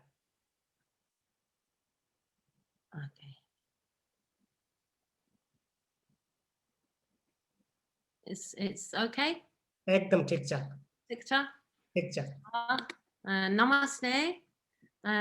Kosto खुसी लाग्यो धेरै साथी आउने यो I feel like I'm in a Gurung is all over the world, Belgium, Nepal, USA, UK. So धेरै खुसी लाग्यो.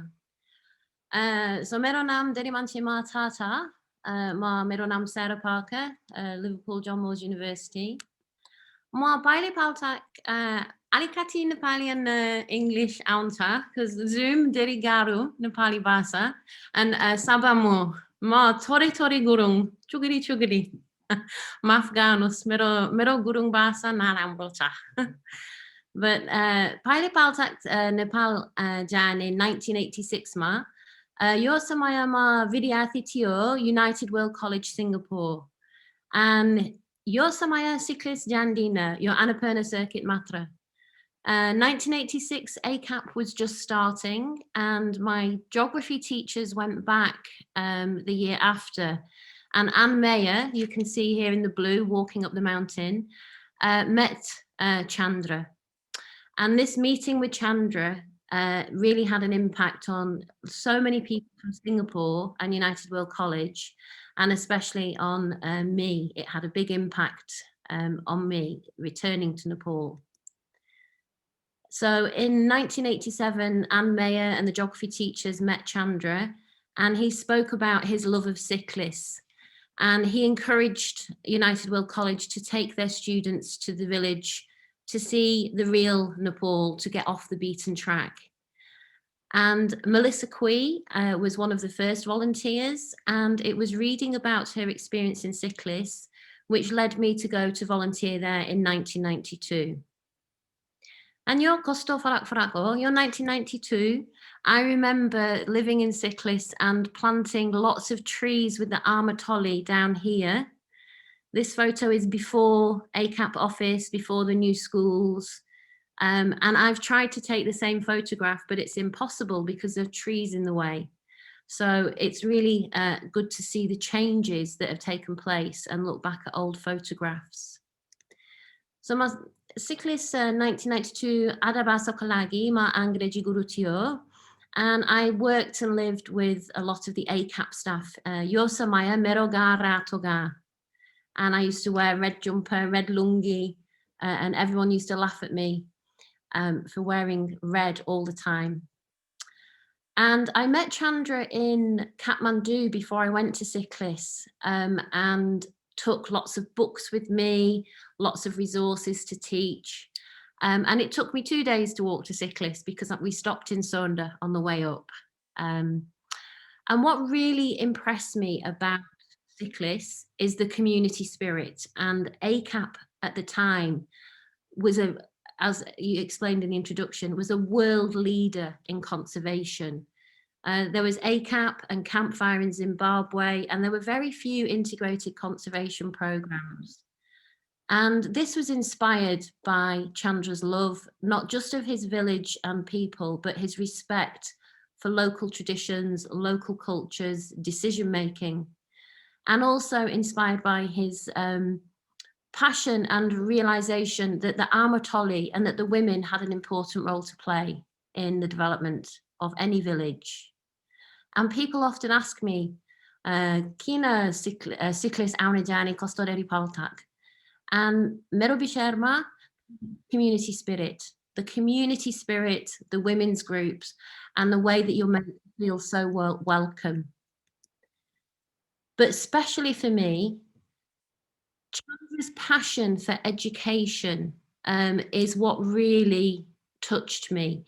The fact that ACAP focused on formal education, non-formal education, going along and participating and seeing the campaigns, going out with carrying TVs and generators and video machines to do this dissemination program was just so inspirational.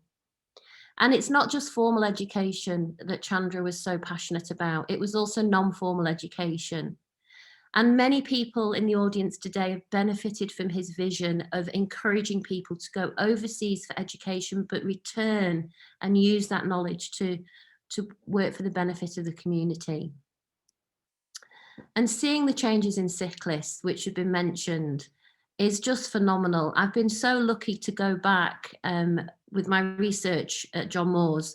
When I've gone back to Nepal, I've been able to visit Siklis. Hum asked me how many times I've been, and I actually don't know. It's been so many. Sometimes when I visit, I would try to go maybe once or twice to Siklis. And all of my family have been, apart from my mum, but my dad, my children, my brother, I really have grown up, and my children have grown up seeing my love for Cyclists. And the changes are just phenomenal. It's interesting that I never met Chandra in Cyclists because when I was living there, Shailendra Takali was the officer in charge. And these photographs from 1992 when I left and when Shailendra left kind of just summarised to me how much love there is for people who've lived in Cyclists and how hard it is to leave. But I always used to meet Chandra in Pokhara or in Kathmandu, and he was always asking how the village was doing. He always wanted to see what other people's opinions were. He was so passionate about sharing sort of the educational lessons. And this photograph, Ganga Maya Didi, is sitting there doing the Annapurna Conservation Area non-formal education programme. And in 1996, I wrote a report which was slightly critical of what was happening with the education, because I didn't feel that it lived up to the vision that Chandra and Maureen de Courcy had when they wrote the operational plan, that it wasn't as participatory as other parts of ACAP. And this led to me doing my PhD with the women, introducing a very participatory programme, which was very much based on Paulo Freire's approach. And Chandra was really supportive of that idea of bringing new programmes into the villages. By the time I completed my PhD in 2005, I didn't return to Cyclists till 2007. And this photograph here, it was a very emotional visit. It was in 2007. And I wasn't just going back to celebrate my PhD. I was going back at that time to pay my respects to Chandra, who had passed away by then. And my friend here, Angie, had a camera. Kieran is a good friend of Cyclists as well, having supported the education programmes. And because we had a camera and connected to the youth group and the school, it led to the photography project that Hum mentioned, which led to the book. And again, one of the things about Chandra was his ability to inspire people, to work with the older generation, but also to inspire the youth. And the Cyclist Development Concern Group had set up, and everybody wanted to work to honour his memory. And we held this workshop, which led to this matrix here. And you can see this was from 2008. The villagers wanted to improve the health post, the youth group, the daycare centre, to promote tourism. And everybody worked together, the women's group, the youth group, ACAP, and the Cyclist Development Concern Group. And it's phenomenal the amount of changes which taken place in Cyclists, like Das Basok na kosto farak, naya health post cha, naya school cha, tulo naya youth club cha. And this is partly because we are all inspired by the work that ACAP did, which was inspired by Chandra, and this passion for the village. And I often wonder how much Cyclists made Chandra and his impact on Cyclists. It's a two-way relationship. So the photography project, as you all know, with support and some training, led to lots of photographs, thousands of photographs of Cyclists. And we worked with the local people to exhibit them in Cyclists, to get the stories. It was a true insight into the sort of life of Cyclists. It's Cyclists through the eyes of local people. And we're hoping to do a second edition. We were hoping to do it this year. Me and Hum talked about it. But given the pandemic, hopefully next year we can maybe update the book and make it available to all. And we've taken the photographs and the sort of essence of Cyclists to conferences in Kathmandu, Norway, Pokhara, and there in the UK to kind of spread the love. But the most special times for me when we've had exhibitions is this one in 2009, which was to commemorate Chandra's birthday as we're doing today. And to see people come together. The Eco Museum at that time hadn't been completed inside, so we used the museum. And it just brought people together to celebrate cyclists, but also to celebrate the life of Chandra.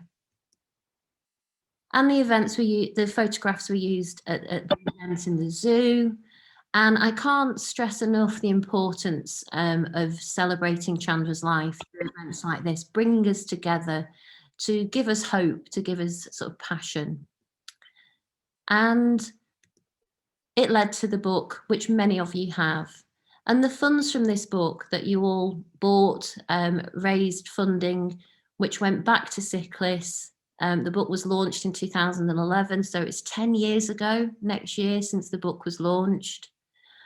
And the funding went right back to the heart of the community, to the school, to the women and to the youth group. And they used the funding for their own choice and their own means, and it led to other projects as well.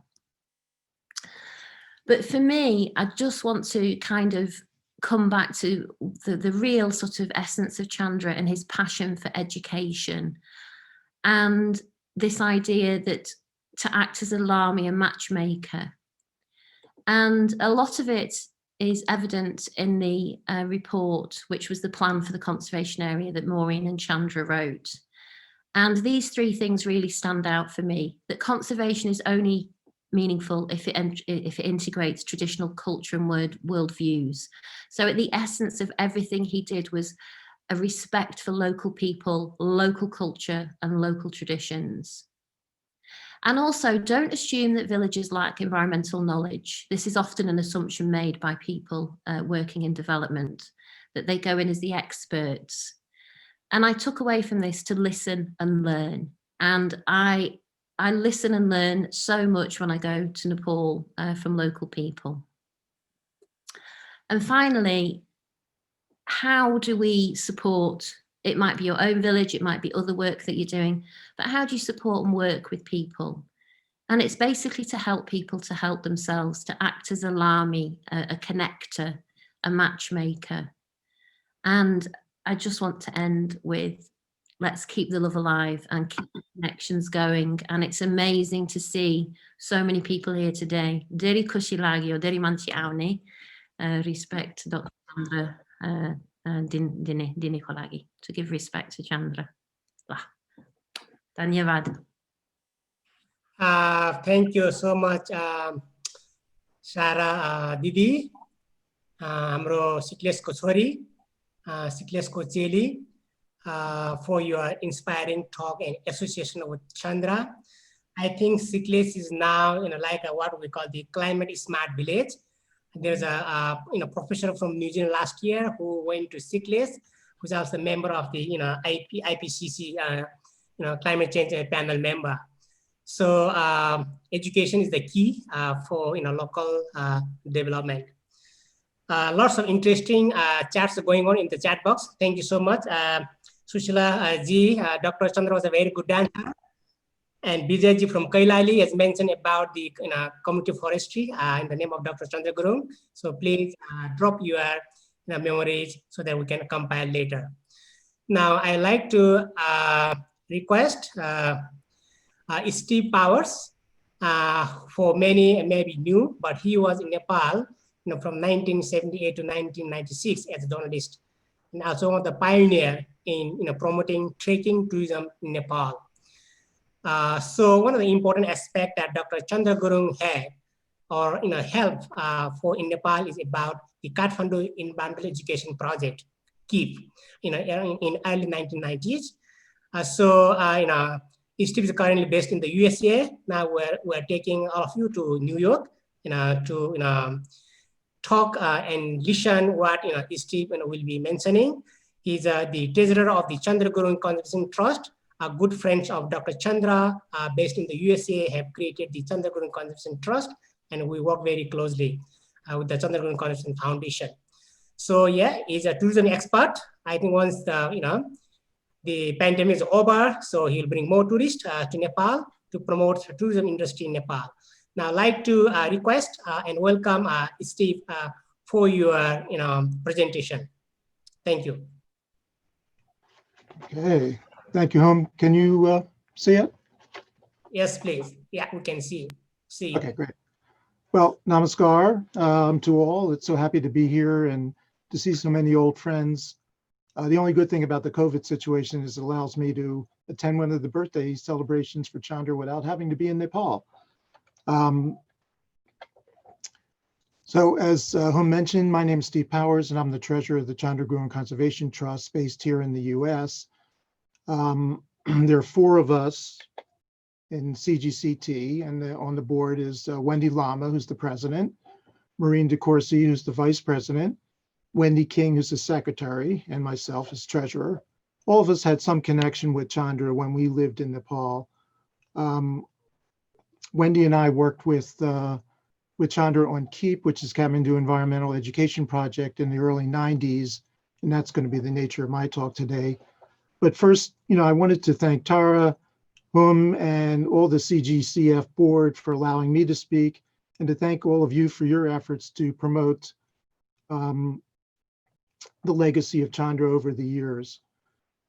I think that some people who are not involved may wonder why we spend so much time on these NGOs. We're all volunteers and we all have plenty of other things to do, but we all have a few things in common. And I think that we all knew Chandra and we were all captivated by his commitment to people-oriented biodiversity conservation and his ability to inspire those who he worked with and to take up causes that he knew were critical to sustainable development in Nepal. And for me, when I was around him, I think a lot of others would agree, you were sort of mesmerized by his positive can-do attitude, and you felt like you were involved in something that was bigger than yourself. So I think that, to not continue our efforts to promote his legacy now would be letting him down, and I'm sure he's watching over us right now.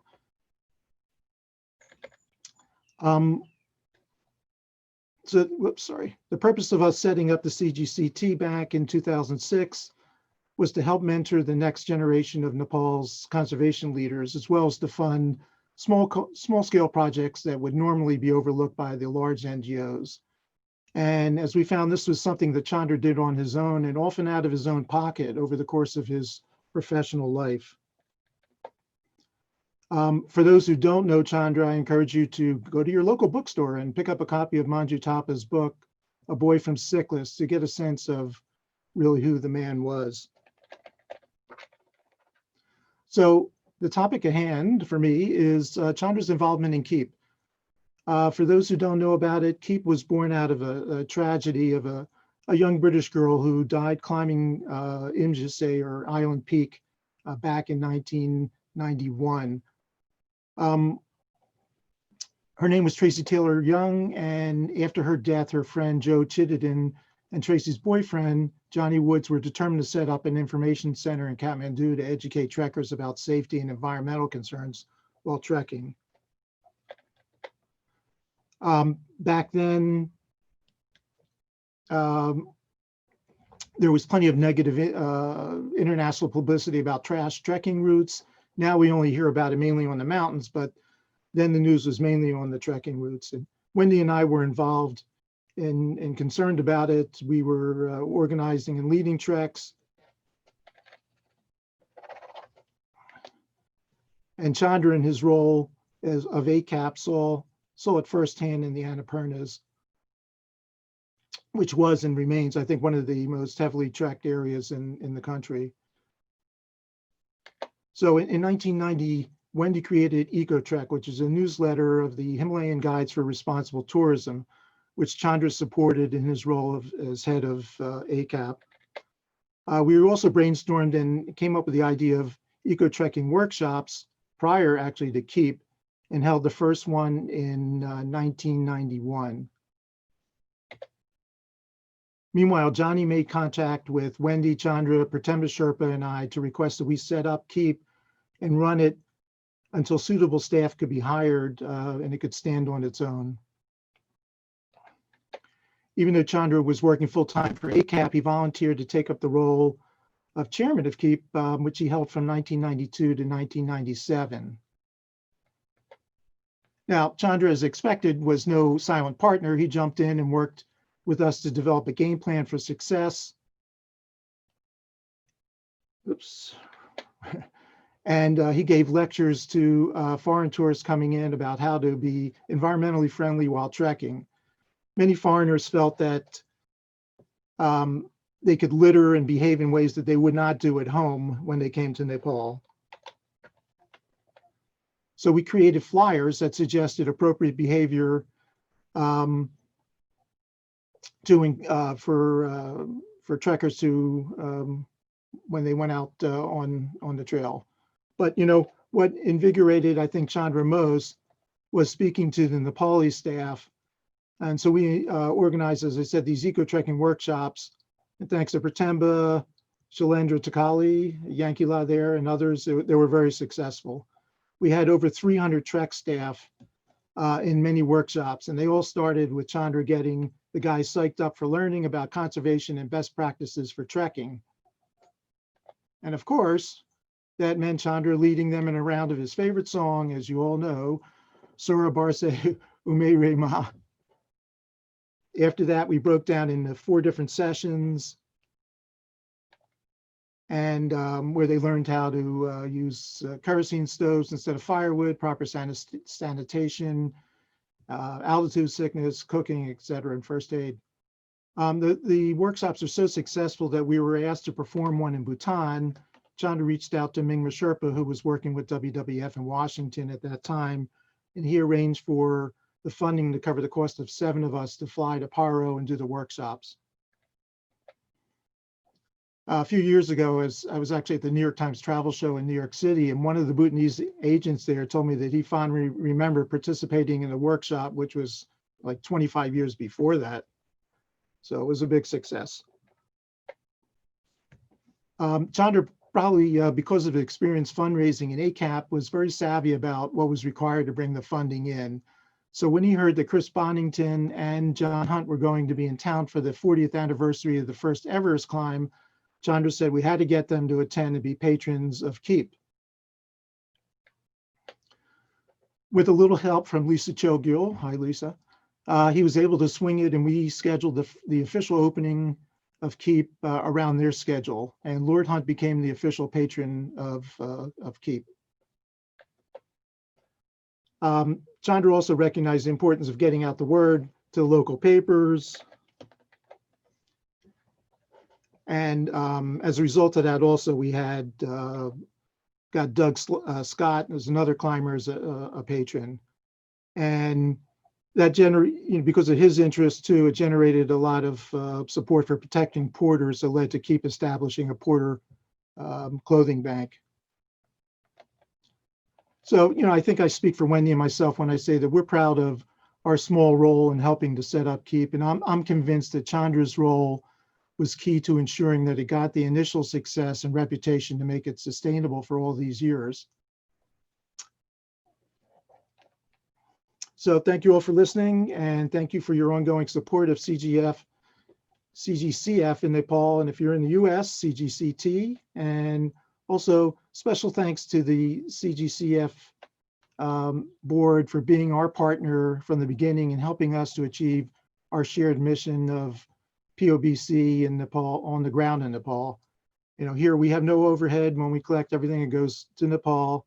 And I want to thank all our donors and all of you for your time. Thank you. Dhanyabad. Thank you so much, Steve. Really encouraging to know about CEAP and Dr. Chandra's association, you know, working and helping for the people in Nepal. The Nepali Times, you know, Kunda Dixit one time, you know, featured about Dr. Chandra Gurung with the title of Mr. Ecotourism. So environmental education for ecotourism, all they are interlinked and very important for nature conservation. Our next speaker will be Mr. Dr. Gokarnajang Thapa.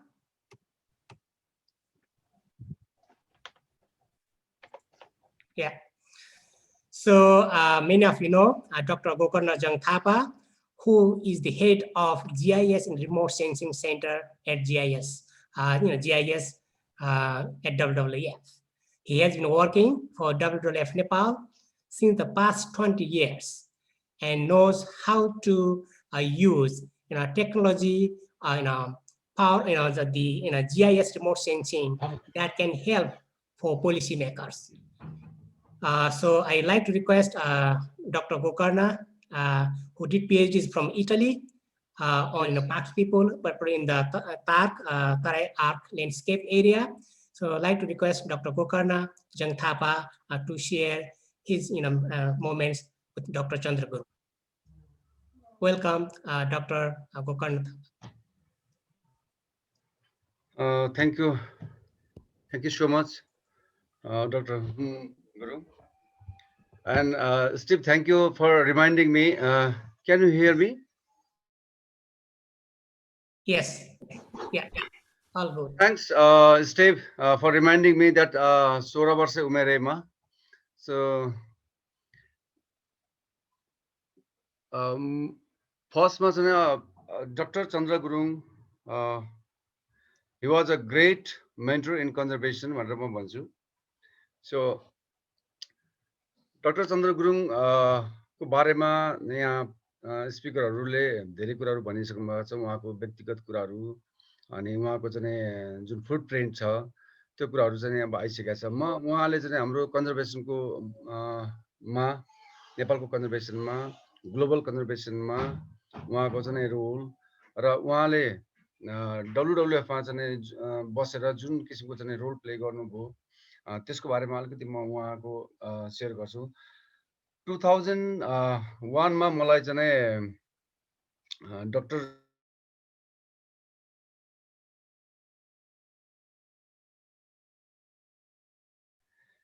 त्यस पछाडि मैले उहाँसँग बसेर निकै कामहरू गरेँ. उहाँ चाहिँ मेरो रोल मोडल, उहाँ मेरो मेन्टर र उहाँ मेरो चाहिँ गुरु पनि हो एज अ जियोग्राफर एकाडेमिकली पनि. र उहाँको गोकर्ण सर हजुर एकचोटि स्लाइड अगाडि बढाउनुस् तपाईले. हुन्छ. अनि उहाँ चाहिँ बोल्ड व्यक्तित्व र उहाँ चाहिँ हजुरको चाहिँ अब हाम्रो धेरै मान्छेहरूको चाहिँ कन्जर्भेसन काम गर्ने मान्छेहरूको चाहिँ धेरै रोल मोडलको रूपमा चाहिँ अब हामीले चाहिँ उहाँलाई चिन्छौँ. र उहाँको चाहिँ ओजिलो ओजस्वी व्यक्तित्व थियो, निर्भीक, र उहाँको चाहिँ जुन पर्सनालिटी नै जुन अल्को त्यसो तपाईँको चाहिँ उहाँको बोल्ने शैलीले गर्दाखेरि उहाँले चाहिँ कन्जर्भेसनलाई चाहिँ एक किसिमको चाहिँ एउटा स्टेजबाट अर्को स्टेजमा लानु भएको छ. त्यो लानको लागि चाहिँ उहाँको जुन चाहिँ एउटा गिफ्टेड पर्सन भनेर मैले भन्छु उहाँलाई जादुमय एउटा चाहिँ डाक्टर साहबको चाहिँ एउटा जादुमय किसिमको चाहिँ जुन कला थियो त्यो कलाले गर्दाखेरि WWF मा चाहिँ उहाँले काम गर्नुभन्दा अगाडिको जुन स्टेज थियो त्यो स्टेजलाई चाहिँ उहाँले एक किसिमको चाहिँ एक किसिमको फन्ड एउटा रेगुलर फन्ड मात्रै आउँथ्यो. तर त्यो फन्डबाट तपाईँको चाहिँ उहाँले चाहिँ नेपालको कन्जर्भेसनलाई चाहिँ एउटा वैश्विक युगमा लानुभयो, जहाँ चाहिँ उहाँले मल्टी एप्रोच मल्टी तपाईँको चाहिँ डोनरहरू खोज्ने, पैसाहरू कहाँबाट हुन्छ नेपालको कन्जर्भेसन काम गर्ने हिसाबले उहाँले चाहिँ गर्नुभयो. अब उहाँको वर्किङ स्टाइल चाहिँ म अलिकति भन्यो. उहाँले चाहिँ बिहान आउनुहुन्थ्यो अफिसमा, आउने बित्तिकै चाहिँ जो माली दाइ हुनुहुन्थ्यो गरेपछि अनि त्यसपछि तपाईँको चाहिँ उहाँको चाहिँ कामहरू बिहान एम्बेसडरसँग बस्ने, त्यसपछि तपाईँको चाहिँ गल्फ खेल्ने, त्यसपछि आउने पत्र पत्रिका पढ्ने अनि पर्सनल हाइजिनमा पनि हाइजिनिक तपाईँको चाहिँ एकदमै ध्यान दिने, कतिखेर पढ्ने, कतिखेर तपाईँको चाहिँ मान्छेहरूसँग घुलमिल गर्ने, कतिखेर एम्बेसडरसँग बस्ने, कतिखेर कर्णा साका कहाँ जाने, कतिखेर डाक्टर हाम्रो चाहिँ हर्क गुरुङ कहाँ जाने, कतिखेर तपाईँको चाहिँ यो सचिवहरूसँग भेट्ने. उहाँको चाहिँ त्यो काम गर्ने शैली एउटा चाहिँ ग्रिप टाइम चाहिँ तपाईँको थियो त्यो एकदमै जादुमय थियो. त्यो धेरै मान्छेहरूले तपाईँको त्यसरी चाहिँ त्यो फलो गर्न सक्दैन, त्यो टाइमलाई म्यानेज गर्न सक्दैन. प्रत्येक स्टाफको चाहिँ रुममा पनि पुग्नुहुन्थ्यो. उहाँ कसरी भ्याउनुहुन्थ्यो, हामी छक्क पर्थ्यौँ. अनि उहाँको चाहिँ जुन बोल्ड पर्सनालिटी छ त्यो बोल्ड पर्सनालिटीमा तपाईँको चाहिँ यो कन्फिडेन्सका साथ जुनसुकै मिटिङमा पनि हामी जाँदाखेरि MOU साइन गर्न जान्थ्यौँ, नयाँ कन्सेप्टहरूको बारेमा हाम्रो गफहरू हुन्थ्यो, डोनरहरूसँग हुन्थ्यो, त्यसपछि लाइक माइन्डेड अर्गनाइजेसनहरूसँग पनि हुन्थ्यो। त्यति बेला चाहिँ उहाँले आफू एकदमै कन्फिडेन्सका साथ चाहिँ त्यो कन्सेप्टहरूलाई चाहिँ उहाँले चाहिँ टेबल गर्नुहुन्थ्यो, विथ लजिक विथ आर्गुमेन्ट गर्नुहुन्थ्यो। अनि अर्को चाहिँ उहाँको चाहिँ एउटा अर्गनाइजेसनलाई चाहिँ कसरी अगाडि बढाउनुपर्छ, अब कम्पिटेटिभ समय छ भन्दाखेरि उहाँले चाहिँ स्टेट अफ आर्ट टेक्नोलोजी चाहिँ उहाँको टेक्नोलोजीको crazy state of art technology चाहिँ तपाईँको चाहिँ एकदमै फलो गर्नुहुन्थ्यो। अर्गनाइजेसनमा के छ के छैन, अब केही समय मसँग पनि उहाँले चाहिँ अब म आइटीको पनि अलिकति हेर्ने भएको हुनाले उहाँले मलाई चाहिँ एक हाम्रो अफिसमा के छ, के गर्नुपर्छ, के टेक्नोलोजीहरू आइसकेका छ, हामीले त्यो टेक्नोलोजी युज गरेपछि हाम्रो चाहिँ फन्डिङमा के हुनसक्छ र हाम्रो चाहिँ साइन्स बेस्ड अर्गनाइजेसन भएको हुनाले हामी टेक्नोलोजीमा चाहिँ एकदम बेस्ट हुनुपर्छ भन्नुहुन्थ्यो। र उहाँले चाहिँ तपाईँको हाम्रो अर्गनाइजेसनलाई एकदम स्टेट अफ आर्ट टेक्नोलोजीमा चाहिँ राखिराख्न चाहिँ उहाँ चाहनुहुन्थ्यो र त्यसको लागि चाहिँ उहाँले कुनै कम्प्रोमाइज गर्नुहुन्थ्यो। अर्को फन्ड रेजिङ एप्रोचमा उहाँले चाहिँ फन्ड रेजिङ एप्रोच गर्दाखेरि चाहिँ अब $10,000 को लागि पनि उहाँले एप्रोच गर्नुभयो, $1 million पनि एप्रोच गर्नुभयो। तर उहाँको एप्रोच गर्न शैली चाहिँ अब इन्डिभिजुअल डोनरसँग पनि भेट्नुहुन्थ्यो र प्लस बिलियनियर पनि आउँदैछ है भन्ने कुरा उहाँले थाहा पाउनुभएपछि तपाईँको चाहिँ यो हायत रिजेन्सी भयो, त्यसपछि द्वारिका होटल भयो, सर्टेन होटलमा उहाँले चाहिँ सक्टरसँगले प्रेजेन्टेसन बनाएर एक किसिमले गइहाल्नुहुन्थ्यो। त्यो टाइम म्यानेज गरेर उहाँले चाहिँ स्पेयर टाइम चाहिँ युज गरेर उहाँले चाहिँ त्यो फन्ड रेज गर्नलाई कुदिहाल्नुहुन्थ्यो र फन्ड पनि आउँथ्यो। सो हामीसँग भएको चाहिँ तपाईँको उहाँको समयमा चाहिँ फन्ड रेजमा हाम्रो अर्गनाइजेसनले ठुलो अग्रगामी छलाङ पनि मारेको छ र त्यसैको बेसमा त्यसलाई हामीले चाहिँ अहिलेसम्म हाम्रो अर्गनाइजेसनले अहिले चाहिँ निकै प्रगति गरेको पनि छ फन्ड रेजमा। सो उहाँको लिगेसी पनि हुनसक्छ, उहाँले चाहिँ कसरी फन्ड रेज गर्नुपर्छ, कसको चाहिँ एप्रोचहरू हामीले युज गर्नुपर्छ भन्ने कुराहरू केही कुराहरू उहाँले चाहिँ हामीलाई लिगेसी छोडेर पनि जानुभएको छ। अनि उहाँको सबभन्दा ठुलो कुरो चाहिँ WWF मा बसिसकेपछि जस्तो अब यो हाम्रो चाहिँ सिक्लेस गाउँको कुराहरू भयो, अन्नपूर्णको कुराहरू भयो। अब यहाँ अलिकति म के जोड्न चाहन्छु भनेदेखि कञ्चनजङ्घा कन्जर्भेसन एरिया पनि उहाँको चाहिँ ठुलो फुटप्रिन्ट हो र उहाँले चाहिँ आफ्नो जुन टेनर छ WWF को टेनरमा 2000 देखि 2006 को बिच तराई आर्क ल्यान्डस्केप र सेक्रेड हिमालय ल्यान्डस्केप आज चाहिँ तपाईँको ठुलो एउटा चाहिँ जियोग्राफिकल फुटप्रिन्ट उहाँ कन्ट्री रेप भएको बेलामा चाहिँ इनिसिएट भएको र अहिले आएर तराई आर्क ल्यान्डस्केपमा तपाईँको चाहिँ यो हामीले काम गर्दाखेरि अहिले ग्लोबल्ली तपाईँको चाहिँ टाइगर रेन्ज कन्ट्रीमा हामीले यो हाम्रो चाहिँ जुन कमिटमेन्ट गरेको छ टाइगर चाहिँ डबलिङ गर्ने भनेर भनेको छ, त्यो टाइगर डबलिङ गर्ने क्रममा नेपाल चाहिँ अगाडि छ। अहिले करिब हाम्रो डबल भइसकेको छ भनेको चाहिँ त्यो चाहिँ हाम्रो तराई आर्क ल्यान्डस्केपमा भएको हो। त्यस्तै सेक्रेड हिमालय ल्यान्डस्केपमा पनि अहिले हामीले स्नो लेपर्डको तपाईँको चाहिँ हामीले साइन्स बेस्ड धेरै कामहरू गरेका छौँ। अनि त्यसपछि तपाईँको चाहिँ वाटर टावरको कुराहरू पनि गरेका छौँ र उहाँको पालामा जुन यो ताल र एसएसएल चाहिँ एउटा ठुलो कन्जर्भेसन ल्यान्डस्केप चाहिँ उहाँको पालामा भएको एउटा फुटप्रिन्ट हो उहाँले छोड्नु भएको र यसलाई चाहिँ हामीले निरन्तर रूपमा चाहिँ अगाडि लगिरहेको छौँ।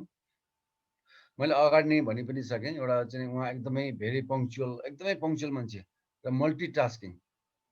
उहाँको म अलिकति यहाँ के सेयर गर्न मन लाग्यो भनेदेखि उहाँले बिहान चट्ट उठेर आउनुहुन्थ्यो, त्यसपछि तपाईँको चाहिँ कोसँग खाजा खाने, आज त्यो खाजा खाने, ब्रेकफास्ट कहाँ खाने, ब्रेकफास्ट खाने बित्तिकै चाहिँ स्वयं जाने, गल्फ खेल्न जाने, आफै ड्राइभ गर्नुहुन्थ्यो। गल्फ खेलेर आइसकेपछि अब चट्ट उहाँ चाहिँ आफ्नो च्याम्बरमा पस्ने, त्यसपछि नुहाइधुवाइ गर्ने त्यहीँ अफिसमा, अनि पत्र पत्रिकाहरू एक सर पत्र पत्रिका पढिहाल्ने। पढिसकेपछि एकचोटि चाहिँ सबै स्टाफहरूको कोठामा टेबलमा जानुहुन्थ्यो र उहाँले चाहिँ उहाँको काम गर्ने शैली चाहिँ पर्सनल टु प्रोफेसनल पनि हुन्थ्यो। के छ घरमा, के छ, उसलाई के गाह्रो साह्रो छ कि छैन, व्यक्तिगत रूपमा श्रीमतीहरूसँग केटाकेटीहरूसँगको सम्बन्ध कस्तो छ तिमीहरूको साइकोलोजी बुझेर अनि त्यसपछि प्रोफेसनल कुराहरू गर्नुहुन्थ्यो अब हामीले कसरी बढ्ने के गर्ने हैन हाम्रो चाहिँ प्रोग्रामहरू यसरी चलिरहेको छ भन्ने कुराहरू र फिल्डमा उहाँको चाहिँ फ्रिक्वेन्ट भिजिट यसरी हुन्थ्यो अनि त्यसपछि तपाईँको चाहिँ सबैको टेबलमा जाने अनि टेबलबाट आइसकेपछि अनि उहाँको चाहिँ 9 to 5 अब आफ्नो काम एमओयू साइन गर्ने त्यसपछि तपाईँको चाहिँ ब्रिफिङ गर्ने सचिवहरूसँग कुराहरू गर्ने अनि विथ लजिक ल है यहाँ चाहिँ अब तराक ल्यान्डस्केपमा यस्तो भएको छ राइनोको चाहिँ स्ट्याटस यस्तो छ टाइगरको स्ट्याटस यस्तो छ फरेस्टको फ्रेगमेन्टेसन यस्तो भएको छ फरेस्ट तपाईँको चाहिँ डिग्रेडेसनमा गइरहेको छ भनेर भन्ने तर विथ फ्याक्ट अनि त्यसको लागि चाहिँ उहाँले मलाई चाहिँ जहिले पनि ल है गुगल म यस्तो जाँदैछु त्यसले चाहिँ यो म्यापहरू बनाउनुपर्छ नक्साहरू बनाउनुपर्छ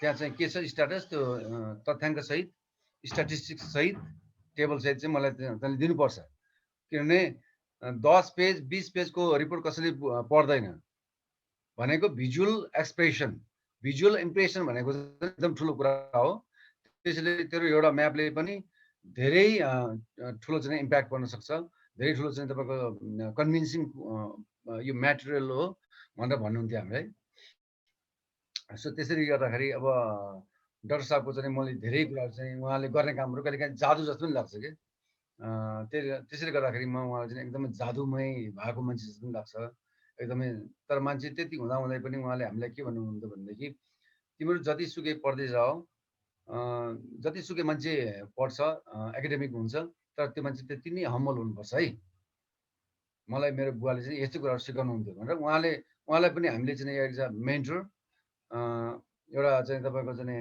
अभिभावक जस्तो ठान्थ्यौँ अनि उहाँले हामीलाई पनि त्यसरी भन्नुहुन्थ्यो त्यसरी हामी अगाडि बढ्यौँ यो म अलिकति यो खुल्दैन होला सायद यो चाहिँ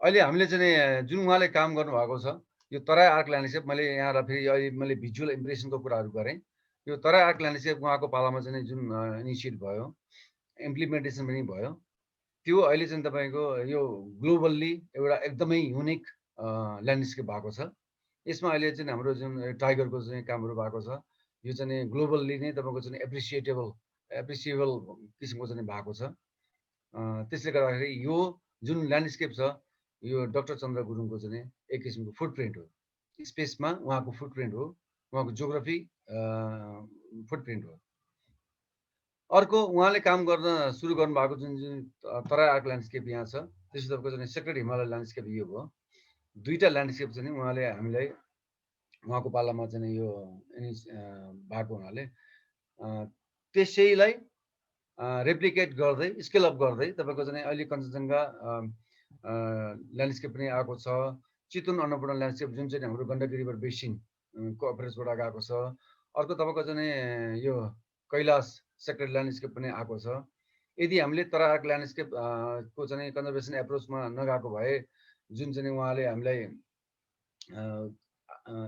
सानसानो चाहिँ आइसोलेटेड प्रोटेक्टेड एरियालाई कनेक्ट गर्दै ल्यान्डस्केप एप्रोचमा जानुपर्छ है अब फरेस्टको कनेक्टिभिटी फरेस्टको फ्रेगमेन्टेसनलाई पनि अब त्यसले हामीले हेर्नुपर्छ र स्पेसिफिक मुभमेन्ट स्पेसिफिक डिस्पर्सल तपाईँको चाहिँ त्यसलाई हेर्दै हामीले ल्यान्डस्केप एप्रोचमा जानुपर्छ भनेर उहाँले त्यति बेला हामीलाई चाहिँ नभनेको भए त्यति बेलाको जुन साइन्स एरिक डिनेसदेखि लिएर अनुप जोशी एरिक विक्रमनायकीको चाहिँ जुन कन्सेप्ट थियो त्यो उहाँलाई चाहिँ साकार बनाइदिनु भयो त्यसैको आधारमा अहिले चाहिँ हाम्रो इस्टर्न हिमालयमा पनि करिब करिब 10वटा जति तपाईँको चाहिँ कन्जर्भेसन ल्यान्डस्केपहरू आएको छ त्यो एप्रोचमा कामहरू भएको छ इन्डिया यहाँबाट त अब हाम्रो ट्रान्स बाउन्ड्री ल्यान्डस्केपहरू अहिले इनिसिएट पनि भइसकेको छ अर्को कुरा चाहिँ स्टिभले अहिले भन्नुभयो यो 2001मा मैले जोइन गर्दाखेरि डाक्टर साहबले चाहिँ मिङमान सरको घरमा एउटा सानो प्रेजेन्ट गर्नुहुन्थ्यो उहाँले चाहिँ गर्नुहुन्छ यो मनोरञ्जन गीत गाउने यो साइकोलोजिकल ट्रिटमेन्ट गरे हो कि जस्तो पनि लाग्छ मलाई कहिलेकाहीँ चाहिँ उहाँले स्टाफहरूलाई रिफ्रेस गराउने उहाँले चाहिँ चट्ट लाने त्यसपछि तपाईँको चाहिँ यो दसैँको बेलामा लानुभयो त्यसपछि हामीलाई चाहिँ सबै कुराहरू बियर पनि खायौँ हामीले बियर खाएपछि तपाईँको 16 वर्ष उमेरमा सुरु भयो अनि यसरी उहाँले मनोरञ्जनलाई चाहिँ तपाईँको चाहिँ स्टाफहरूलाई मनोरञ्जन दिँदै उहाँ त्यो स्टाफहरूलाई चाहिँ रिफ्रेस गराउँदै स्टाफहरूको चाहिँ मोटिभेसन गर्ने एउटा उहाँको राम्रो यो पनि जादुमय शैली थियो जस्तो लाग्छ मलाई। त्यस्तै गरी उहाँ चाहिँ फिल्डमा एकदमै जान रुचाउने। यो करिब 2002 मा हामीले चाहिँ उहाँकै इनिसिएटिभमा चाहिँ एउटा इनिसिएट गरेर यो मोटर बोट चाहिँ हाम्रो चितवन राष्ट्रिय निकुञ्जलाई त्यति बेला हस्तान्तरण गरेको थियो। त्यति बेला हाम्रो रामप्रीत सर भेटरन हाम्रो चाहिँ कन्जर्भेसनिस्ट हाम्रो नेपालको चितमान मास्के सर हुनुहुन्छ, उहाँहरूलाई लिएर गएर उहाँले चाहिँ आफ्नो एउटा 21 मा चाहिँ एउटा सर्कल थियो, एउटा टिम थियो, त्यो टिमलाई लिएर गएर त्यो टिमलाई चाहिँ फिल्डको रियालिटी पनि दिने देखाउने अनि उहाँहरूसँग बसेर सँगसँगै त्यहीँ बस्दै त्यसपछि त्यो प्लानिङ पनि गर्नुहुन्थ्यो। र अन्त्यमा म चाहिँ मेरो करिब अब सिद्धिसकेको छ। अन्त्यमा उहाँप्रति चाहिँ मेरो एकदमै हार्दिक श्रद्धाञ्जली छ। र डाक्टर साहब हामीले जहिले पनि भन्ने गरेको चाहिँ उहाँले डाक्टर साहब भन्थ्यौँ। डाक्टर साहबको चाहिँ त्यो ओजिलो, त्यो ओजस्वी र आभा, एक किसिमको भाइब, पोजिटिभ भाइब चाहिँ जुन हामीलाई दिनुहुन्थ्यो त्यसले हामीलाई चाहिँ धेरै ऊर्जाहरू दिन्थ्यो। र यसैलाई चाहिँ यही लिगेसी चाहिँ अहिले हाम्रो डाक्टर घनश्याम गुरुङ जो चाहिँ अहिले हाम्रो सिआर हुनुहुन्छ, उहाँले पनि अगाडि लानु भएको छ यो लिगेसी। र उहाँले अझ यसमा यो लिगेसी सँगसँगै इन्हान्स गर्दै थप गरेर अर्गनाइजेसनलाई र नेपालको कन्जर्भेसन लाई चाहिँ धेरै अगाडि बढाउने हाम्रो कोसिस पनि भएको छ। र उहाँप्रति चाहिँ मेरो नमन, हार्दिक नमन छ। धन्यवाद। र मलाई चाहिँ होम दाई र तारा म्याडम उहाँहरूलाई चाहिँ धेरै धेरै धन्यवाद र हार्दिक आभार पनि छु केही कुराहरू सेयर गर्न दिनुभएकोमा। धन्यवाद। एउटा सानो मेरो चाहिँ उहाँको एउटा उ छ, देखाउन मिल्छ कि मिल्दैन, म सेयर गरौँ। सानो क्लिप छ।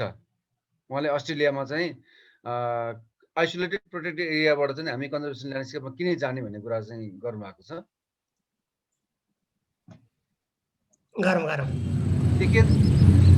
The Pareak landscape POW is a new approach of conservation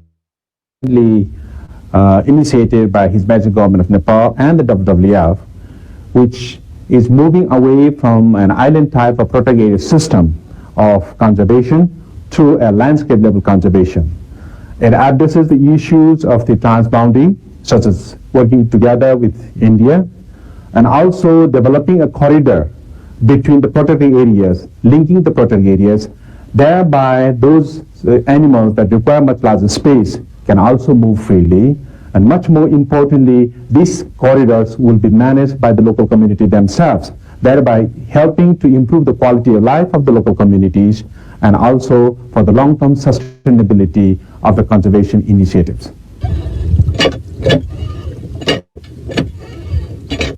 Thank you so much.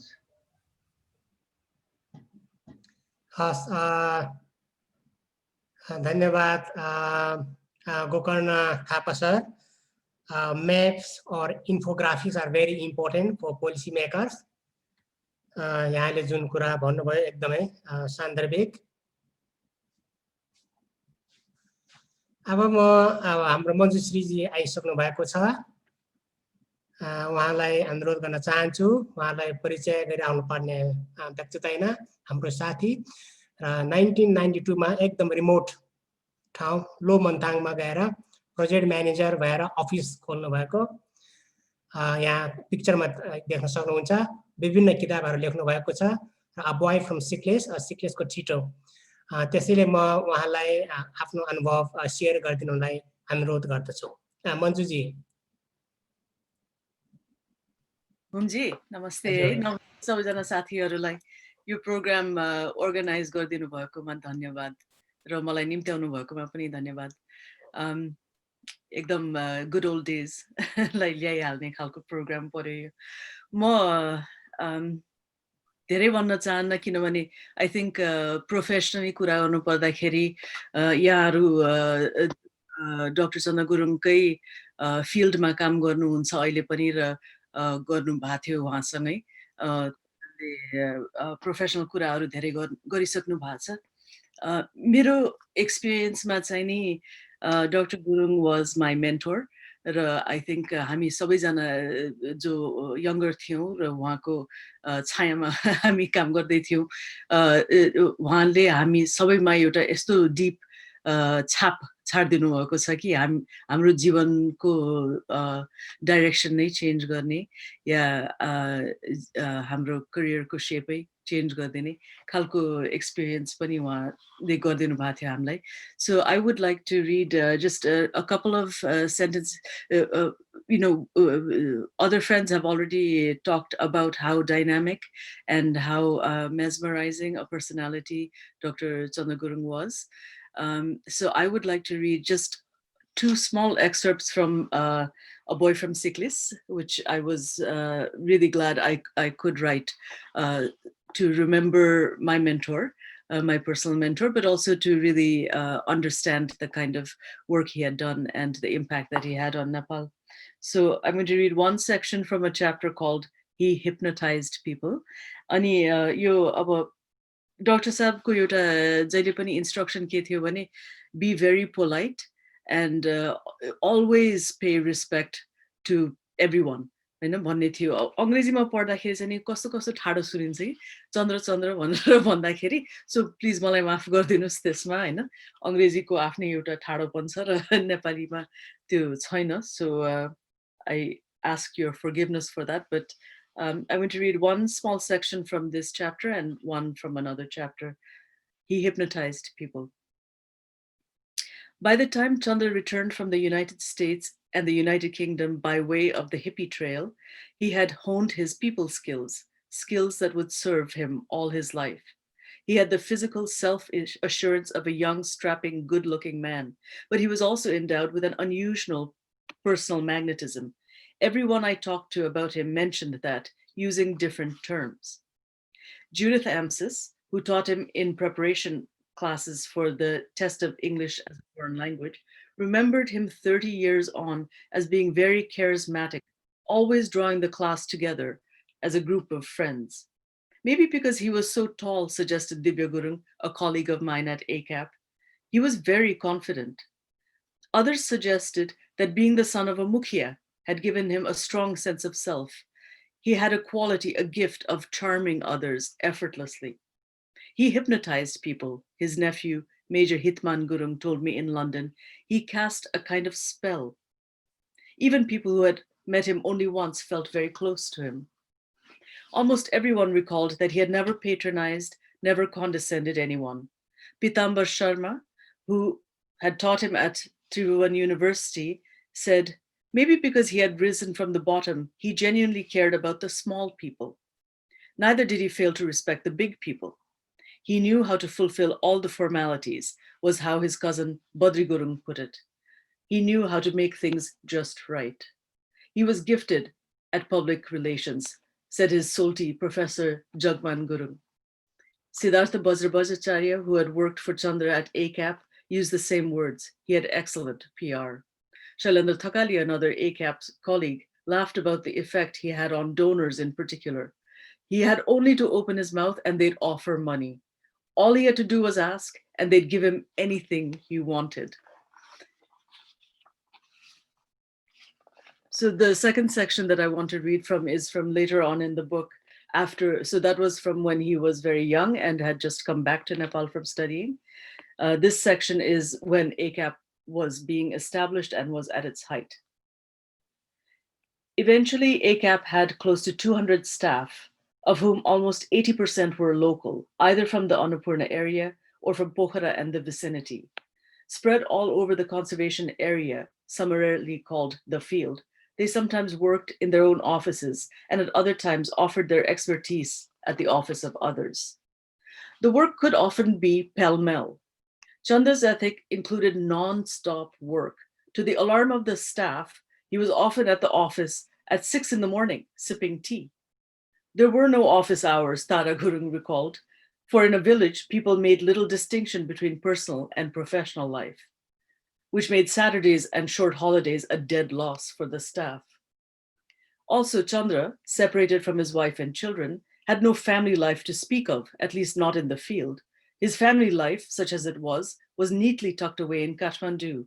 Only very few of the ACAP staff knew that he was married or separated with 2 children or 3, or a girlfriend in Japan, or maybe a wife, and not in Japan, but in Nairobi, or maybe Jordan, or maybe he had 4 children. This was one of Chandra's main paradoxes. Though he was an utter extrovert, admired for his openness and candor, his work and family lives remained wholly segregated. In the field, he confided in no one about his family life. His work was his life. Holidays or time off were of no importance to him. He expected all his staff to be the same, and this often led to exhaustion. No one lasted long, Dibya Gurung recalled. Everyone would eventually burn out. Running an organization was not, in fact, Chandra's forte. He was a visionary, was how Dibya put it to me. He was definitely a leader, but he wasn't a manager. In villages, work decisions were contingent on many variables, on the cooperation of the local people, on funding, on the availability of experts, and even on the season. Everything could feel a bit ad hoc and unplanned. While this made what was called the program side of ACAP sensitive and responsive to the local needs and extremely productive, it left the administration side, or the paperwork and the reporting and the documentation, perpetually scrambling to keep up. Chandra paid hardly any mind to the administration side, but in the program side, he had strict, if unwritten, rules that the staff had to follow. They were always to defer to the local people, to call them by terms of respect like ama and ba, and to fit into the cultural norms of the village. For female staff, this meant wearing local clothes. The male staff, of course, just wore pants. Before launching any scheme, the staff had to initiate village-wide dialogue. They had to woo the village leaders in particular, doing what one colleague laughingly recalled as performing prayers before all of those old men. At the same time, the staff had to watch out for the interests of those who wielded little power in the village: women, minorities, the Dalit castes, the poor. Once the village had decided on a scheme, the staff had to set up a committee to oversee the work and the local contribution towards it. Implementing the scheme was just half the job. The other half was reporting it in quarterly and annual reports at annual meetings, and before donors who dropped by, as they often did, fitting in a trek along the way. All of the ACAP staff were constantly on the move, walking from village to village or going where the organization had opened an office to do work that could not be done out of Gandruk: centralized purchasing, centralized auditing, that kind of thing. All field offices had radio links, and the staff communicated daily with each other and with staff of the trust in Kathmandu. There was a constant exchange of experience and ideas. Staff meetings, held annually in the head office in Gandruk village, were full of excitement, edginess, revelry. It was like a family, Dibya recalled. If so, it was a family with the usual share of rivalries. Everyone was young and ambitious and keen to make this experience in an organization that was growing in stature around the world count. Jealousies flared up, personalities clashed, and working styles differed. The promotion of one set off the ambitions of all of the others. The male staff felt that Chandra favored the women, and the women felt that the men were hostile to them. And the men did, in fact, deride the Women's Development Program, WD, as the Wakadika program, or the Sick and Tired program. Still, the staff worked and worked and worked, setting up mothers groups, improving schools, making microhydro projects to light up the villages, upgrading government healthcare facilities, promoting eco-trekking, building footbridges, introducing conservation-friendly farming practices, encouraging vegetable farming, aid nutrition, establishing lodge management committees to set standard prices for standard services, to make trekking more financially beneficial, etc. Chandra's can-do spirit touched all the ACAP staff. How many local people did the staff win over? How many village meetings did they hold?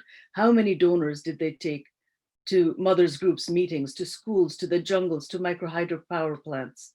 Every project ACAP launched proved a success. ACAP was the envy of other NGOs, many of which paid their staff far more but did not elicit such dedication. It was Chandra who inspired all this. What we did, we felt we had to do it for him, Dibya said to me, expressing a sentiment that I also shared. In Kathmandu, the trust was able to get the government to authorize ACAP to collect entry fees from trekkers to fund its work. This was unlike any non-government organization. It was like a super ministry, commented Ghanashyam Gurung Conservation. It did everything except build large dams and dig for oil. There's nothing ACAP didn't do.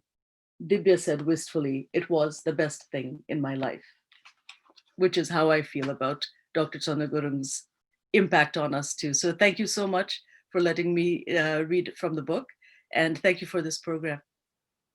Thank you, Manjushree. The book was so powerful. In 2012, a young scientist called Bhaktabahadur Raskoti, who is an orchid expert, Dr. Chandra को नाममा रसुवामा 3750 मिटरमा चाहिँ जुन नयाँ new to science नयाँ orchid पत्ता लगाएको थियो, which is called Neotia Chandra species.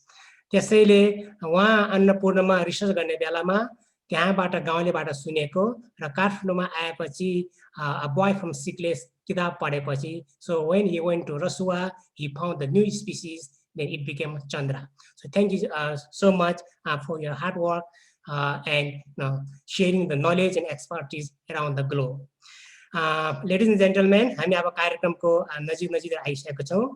म अब डाक्टर सुमिन्द्र मानेन्द्र गुरुङज्यूलाई फ्यामिलीको तर्फबाट केही बोलिदिन अनुरोध गर्दछु. सुमिन्द्र डाक्टर सबैलाई नमस्कार. चन्द्रको जन्मदिन म अहिले यो कामको सिलसिलामा चाहिँ सीईओ को वर्कसपमा चितवन बागमा रहेको यहाँ साथीहरु सबैको चाहिँ रमाइलो गर्ने भएको हुनाले यो म कुन ठाउँमा बसेर यो जुम एक्सेस गर्ने भन्दा अलिकति दिनभरि वर्कसपपछि चाहिँ सीईओहरुको चाहिँ एन्टरटेन गर्ने बेला परेकोले बाहिर थारूहरु नाचिरहेको आवाज पनि आइरहेछ होला. तपाईले सुन्नु भएको छ? China, it's really good, clear. Oh, sorry, okay.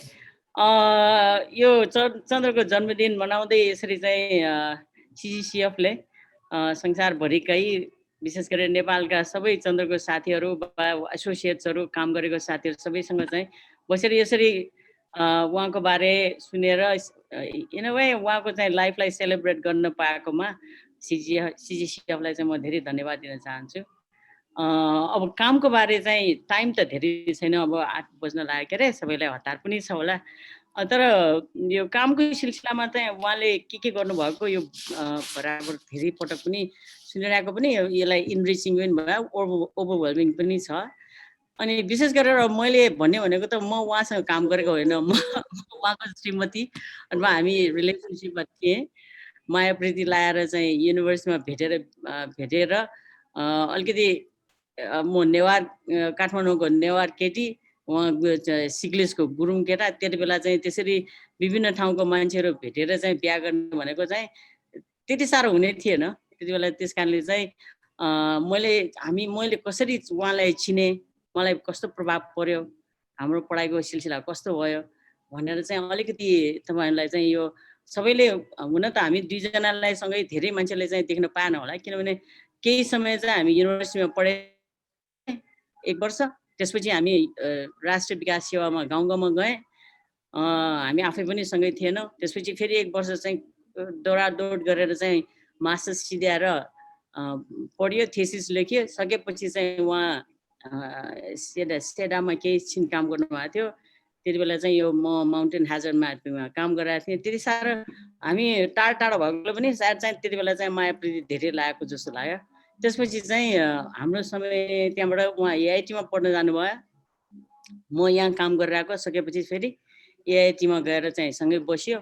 त्यसपछि फेरि हवाईमा गयो. त्यसकारणले मैले चाहिँ तपाईहरुसँग शेयर गर्ने चाहिँ मैले उहाँलाई कसरी भेटेँ, मैले उहाँको परिवारलाई कसरी चिने भनेर चाहिँ छोटो मात्रै भन्न चाहन्छु. 1975 तिर हो यो भनेको चाहिँ अब 45 वर्ष भइसक्यो. त्यो त्यति बेला पहिले चाहिँ म युनिभर्सिटीमा चाहिँ मास्टर्स पढ्नलाई जाँदिन गएको. त्यति बेला यो जाँदिने चलन भर्खर आएको. त्यति बेला चाहिँ टेक गुरुङ र चन्द्र चाहिँ बसेर कुरा गरिरहेको थियो. मेरो सिटमा बसेर कुरा गराएको please excuse me this is my seat भनेर अङ्ग्रेजीमा भन्दाखेरि उहाँहरू एकजना पनि यसरी भन्न आउने भनेर चाहिँ उहाँहरू पनि ताजुब भएको थियो। पछि अब चन्द्र त्यति बेला जाँच दिइराखेर यसो हेर्दाखेरि चाहिँ उहाँले लेखिरहेको यसो देखाएको थिएँ। पछाडि फर्केर उहाँको अक्षर देखेर चाहिँ ओहो कस्तो राम्रो अक्षर लेख्ने मान्छे रहेछ भन्ने जस्तो लागेको थियो। अनि त्यसपछि चाहिँ युनिभर्सिटीमा त्यहाँ बस्दाखेरि हामी 19 जना चाहिँ रेगुलर स्टुडेन्ट थियौँ। तर उहाँको चाहिँ त्यो फरकपन चाहिँ एकदमै अलिकति पट्याउनै गाह्रो खालको। त्यति बेला 1975 मा गुरुङ सिक्लिसको गाउँबाट आएर पढ्न आएको मान्छेको चाहिँ स्वभाव हेर्दाखेरि चाहिँ काठमाडौँको मोडर्न यो केटाहरू भन्दा पनि एकदमै फरक जस्तो चाहिँ देखेँ मैले कि उहाँ चाहिँ एउटा त अङ्ग्रेजी भाषा अनि अङ्ग्रेजी भाषा बोल्ने मात्र होइन कि उहाँको चाहिँ मान्छेहरूलाई हेर्ने व्यवहार गर्ने एकैचोटि चाहिँ प्रभाव पर्यो भनौँ न। अनि वास्तवमा चाहिँ मेरो बासमा त्यति बेलासम्म त म बिए पढेको बेलामा नै बिहा गर्ने चाहिँ कुरासुरा भरेर टुङ्गो लागिसकेको थियो। त्यति मलाई मान्छे मन पराए त थिएन, मानन्दर नै थियो। मानन्दर नै बिहा गर्नुपर्ने अवस्था त्यति बेला। अनि अब मन परेको मान्छे त होइन, अब बिहा भने यस्तै होला भनेर जस्तो बसिरहेको। तर चन्द्रलाई चाहिँ युनिभर्सिटीमा भेटिसकेपछि अलिक अचम्म पनि लाग्यो। अनि हामी दुईजना चाहिँ हामीसँग क्लास 8 मा चाहिँ हामी एकदमै सँगसँगै चाहिँ कम्पिटिटिभली पढ्थ्यौँ। पहिलो सेमेस्टर त हामी साह्रै मोरलेस चाहिँ बराबर जस्तै मार्क आएको थियो होला। म चाहिँ नोट लिनेमा पढ्ने बेलामा नोट लिने बेला मेरो प्रोफेसरले पढेको चाहिँ हुबहु जस्तो पढाएको थियो त्यो सबै नोट लिन सक्ने क्षमता के अरू केही पढ्न पर्दैन। प्रोफेसरले पढेको चाहिँ स्वारेर लेख्थेँ। मेरो नोट खुब पपुलर पनि हुन्थ्यो, सबै साथीहरूले पनि माग्थ्यो। त्यसरी चाहिँ अनि हामी लाइब्रेरीमा पनि धेरै समय बिताउँथेँ, पढ्थेँ। त्यति बेला मैले पछि सुनेको अनुसार चाहिँ अमिताभ बच्चन जया भाटी भनेर चाहिँ कसैले चाहिँ भन्नु पनि थियो क्यारे। तर हामी चाहिँ एकदम सिरियसली एक दिन पनि युनिभर्सिटी चाहिँ नबिराइकन पढ्यौँ। फर्स्ट सेमेस्टर हामी बराबर भयौँ। सेकेन्ड सेमेस्टर सायद चन्द्रले जित्यो होला, ऊ फर्स्ट भयो, म सेकेन्ड भयो। थर्ड सेमेस्टर मैले जितेँ, उहाँ सेकेन्ड भयो। अनि फोर्थ सेमेस्टर त हामी बराबर नै अब को पहिला भयो नि थाहा भएन। त्यति बेला डाक्टर हर्क गुरुङले पनि पढ्न आउनुहुन्थ्यो हामीलाई। अनि हामी सिरियस नै स्टुडेन्टहरू थियो र उहाँले चाहिँ अब जस्तो हामी क्याफेटेरियामा त्यति बेला त अब बसमा बस्नलाई यस्तो गाह्रो, तर हामीलाई मद्दत गर्ने अब अघि सबै यो स्पिकर्सहरूले भन्नुभयो जस्तै चाहिँ उहाँले चाहिँ एउटा रेस्पेक्ट महिलाहरूलाई गर्ने पनि अब हामी जुन यो प्याट्रियार्किकल माछो पुरुषहरूले चाहिँ डिल गर्ने त्यो हेरिकन चाहिँ उहाँको चाहिँ व्यवहार चाहिँ फरक हुन्थ्यो। त्यो फरक चाहिँ एउटा चाहिँ मेरो विचारमा उहाँ चाहिँ अब डोरोथी, उहाँ गड मदर डोरोथीले चाहिँ उहाँलाई अडप्ट गरेपछि चाहिँ मैले चिनेको बेलामा चाहिँ उहाँ 1 वर्षभरि चाहिँ युरोप अमेरिकाबाट चाहिँ युरोप त्यो हिपी ट्रेडमा चाहिँ गएर फर्केको हुनाले चाहिँ उहाँलाई चाहिँ त्यो डोरोथी अब भनौँ न डोरोथी त्यति बेला गड मदर हो। उहाँको साथीहरू कसरी बसेको भनेर चाहिँ अमेरिकामा ले गरेर चाहिँ उहाँले चाहिँ आफ्नो गाउँको बुढापाकाहरूलाई कसरी माया गर्थ्यो र अमेरिकामा बुढाबुढी भएपछि कसरी बस्नुपर्छ भन्ने जस्तो खालको यो ह्युमन भ्याल्युज चाहिँ उहाँले त्यो एक्सपोजरले चाहिँ पाएकोले भन्दा पनि लेभल पनि होला सायद उहाँको फरक चाहिँ व्यवहार। र अनि त्यति बेला चाहिँ अब पोखरामा उहाँको साथीहरू मैले सुनेको अनुसार चाहिँ Mac and Jim, John and Mac, peace corps र ब्रिटिस भलन्टियर्सहरू उहाँको सम्बन्ध नै धेरै जस्तो बाहिरको भएको हुनाले एउटा गाउँमा बसेर गाउँको कल्चर उहाँले रेस्पेक्ट गर्ने र बाहिरसँग एक्सपोजर पनि भएकोले गर्दाखेरि द ब्लेन्ड अफ हाम्रो राम्रो राम्रो भ्याल्युजलाई चाहिँ उहाँले रेस्पेक्ट गरेर बाहिरबाट सिक्नुपर्ने कुरा पनि सिक्ने भएको हुनाले चाहिँ उहाँको चाहिँ सायद अलिकति विशेष खालको चाहिँ पर्सनालिटी हुन्थ्यो। त्यसैले युनिभर्सिटीमा हामीलाई प्रोफेसरहरूले पनि माया गर्थ्यो। हामी एकदम सिरियस जेन्युन विद्यार्थीहरू पनि हौँ, त्यसरी स्ट्रिकमा पनि नलाग्ने त्यस्तो खालको थियौँ भन्नु पर्यो। अनि त्यहाँ पढिसकेपछि अब त्यति बेला त अब म चाहिँ अब के गर्ने, मैले यो बिहा गर्ने त मलाई टुङ्गो लागेकोसँग त बिहा गर्न मन लागेन, चन्द्रसँग माया लाग्यो। र त्यसपछि चाहिँ अब कुरा चाहिँ चल्ने चाहिँ म नेवार केटी काठमाडौँको सिक्लिसमा बस्न सक्ने नगए सिक्लिसको मान्छेहरूले चाहिँ अब पर्सपेक्टिभहरू फरक हुने सिलसिलामा चाहिँ म अब हामी पनि बाहिरको समुदायहरू काठमाडौँको डेकेडेन्सी काठमाडौँ अब त्यो बाहिरको समुदायहरू त्यो एक्सपोजर थिएन अनि हामीले पनि बाहिरको मान्छेहरूलाई त त्यो पाके भनेर त्यसरी एउटा छ नि त्यसरी होच्याएर हेर्ने अनि त्यति बेला थाहा भयो कि गुरुङहरूले पनि नेवारहरूलाई चन्द्रले भन्थ्यो नेवार यस्तो बाउ दुस्तो कहिले हुन सक्दैन भनेर नि त्यसो भन्थ्यो भने अनि नेवारहरूलाई चाहिँ अलिकति व्यापारी अलिकति छ नि खास त्यसो ठग्ने जस्तो त्यस्तो समुदाय विचार रहेछ गुरुङहरूको भने जस्तो नि कस्तो सोच फरक फरक भने जस्तो लागेको थियो तर त्यसैले चाहिँ अनि हामी त्यहाँसँगै पढिसकेपछि 1 वर्षपछि चाहिँ राष्ट्रिय जानु पर्यो अनि उहाँ सुर्खेतमा पर्यो अनि म चाहिँ अनि खासै मेरो पोखरा परेको थियो तर म चाहिँ पोखरामा त्यो लटरीमा महिलाहरू जानुपर्ने लटरी त कास्की परेको थियो म पोखरा गए त थिएन अब पोखरा गयो भने चाहिँ मलाई जसरी भए पनि मलाई चाहिँ यो मलाई टुङ्गो लगाएको सँगै बिहा गरिदिन्छ भनेर अब यो कसरी म यहाँबाट चाहिँ भाग्ने भनेर म कति टाढाको चाहिँ त्यो यो लटरी लिन पाइन्छ त्यो लिन्छु ल भनेर अनि म चाहिँ टाढाको जान नचाहने साथीहरूको चाहिँ लटरी लमजुङको मेरो पनि अब चन्द्रसँग माया लागिरहेछ अब गुरुङ समुदाय नै बढी बुझ्न पाए राम्रै हुन्छ भन्ने जस्तो हिसाबले चाहिँ म कास्कीको साटेर चाहिँ लमजुङ गएँ अब हिँड्ने इन्ट्रेस्ट चाहिँ अब गुरुङ समुदाय पनि अलिकति लमजुङमा गुरुङहरू हुन्छ भने म गुरुङ समुदायमा जाने खुब कोसिस गरेँ तर मलाई त्यो लगेको सुपरभाइजरहरू तिवारी प्रोफेसरहरूले चाहिँ त्यहाँ गुरुङ समुदायमा राख्ने कुरै गरेन जबरजस्ती चाहिँ त एकदम कुमाई बाहुनहरूको चाहिँ बिचमा चाहिँ राखेको थियो तर त्यहाँ पनि चन्द्र हामी चाहिँ अब टाढा भइसकेपछि चन्द्र चाहिँ दसैँको बेलामा उसले चाहिँ मेरो कोही परिवारको को भेट्ने भनेर सुर्खेतदेखि हामीलाई चाहिँ लमजुङसम्म भेट्न आयो त्यतिखेर त अचम्म पनि लाग्यो कि हामीलाई त्यहाँ हिँडेर जानलाई नै 3-4 दिन लागेको थियो अनि त्यसपछि चाहिँ त्यहाँबाट उहाँ आएको बेलामा बाइ चान्स चाहिँ अनि फेरि मेरो दाइहरू पनि मलाई भेट्न आइरहेको अनि के हो यस्तो तिमीलाई त कहाँबाट साथीहरू भेट्न आइरहेछ भनेर चाहिँ हामी 2 जना त्यहाँ थियौँ अनि तर अब उसको त अब लमजुङबाट उसको साथीहरू कहाँ जान लागेको भन्ने जस्तो चाहिँ ढाँटी नै साँटे पनि कुरा गऱ्यौँ अनि त्यसपछि त अनि हामी त्यहाँ के भन्छ त्यहाँबाट ल तल हामी पनि काठमाडौँ यो भोटिबडातिर चाहिँ दसैँ मान्न साथीहरू कहाँ आएको तर चन्द्रले चाहिँ ल म त पोखरा जाँदैछु डोरठीकोमा म त गाउँमा दसैँ मनाउन गाउँमा जाने भनेर नि अनि हामीलाई पनि निम्तो दियो अनि त्यसपछि त मेरो दाइको साथीहरू सँगसँगै चाहिँ कुरा गर्दै गर्दै डोरठीको बुटसुट चाहिँ बरो गरेर डोरठी थिएन त्यहाँबाट चाहिँ हामी म चाहिँ एकचोटि एउटा 2टा फोटो तपाईँहरूसँग सेयर गर्न चाहन्छु let me see how do I do that त्यति बेलाको चाहिँ म छ नि के भन्छ खोज्नुहोस् है म त्यति बेलाको हुन त म यो बाहिर परेको सिक्लिस पुग्दाखेरि अब कोही मलाई पनि यो गाउँहरू वा अब गुरुङ परिवारसँग चाहिँ भेट्ने मौका यो इज इट सेयर तपाईँ फोटो देख्नु भएको छ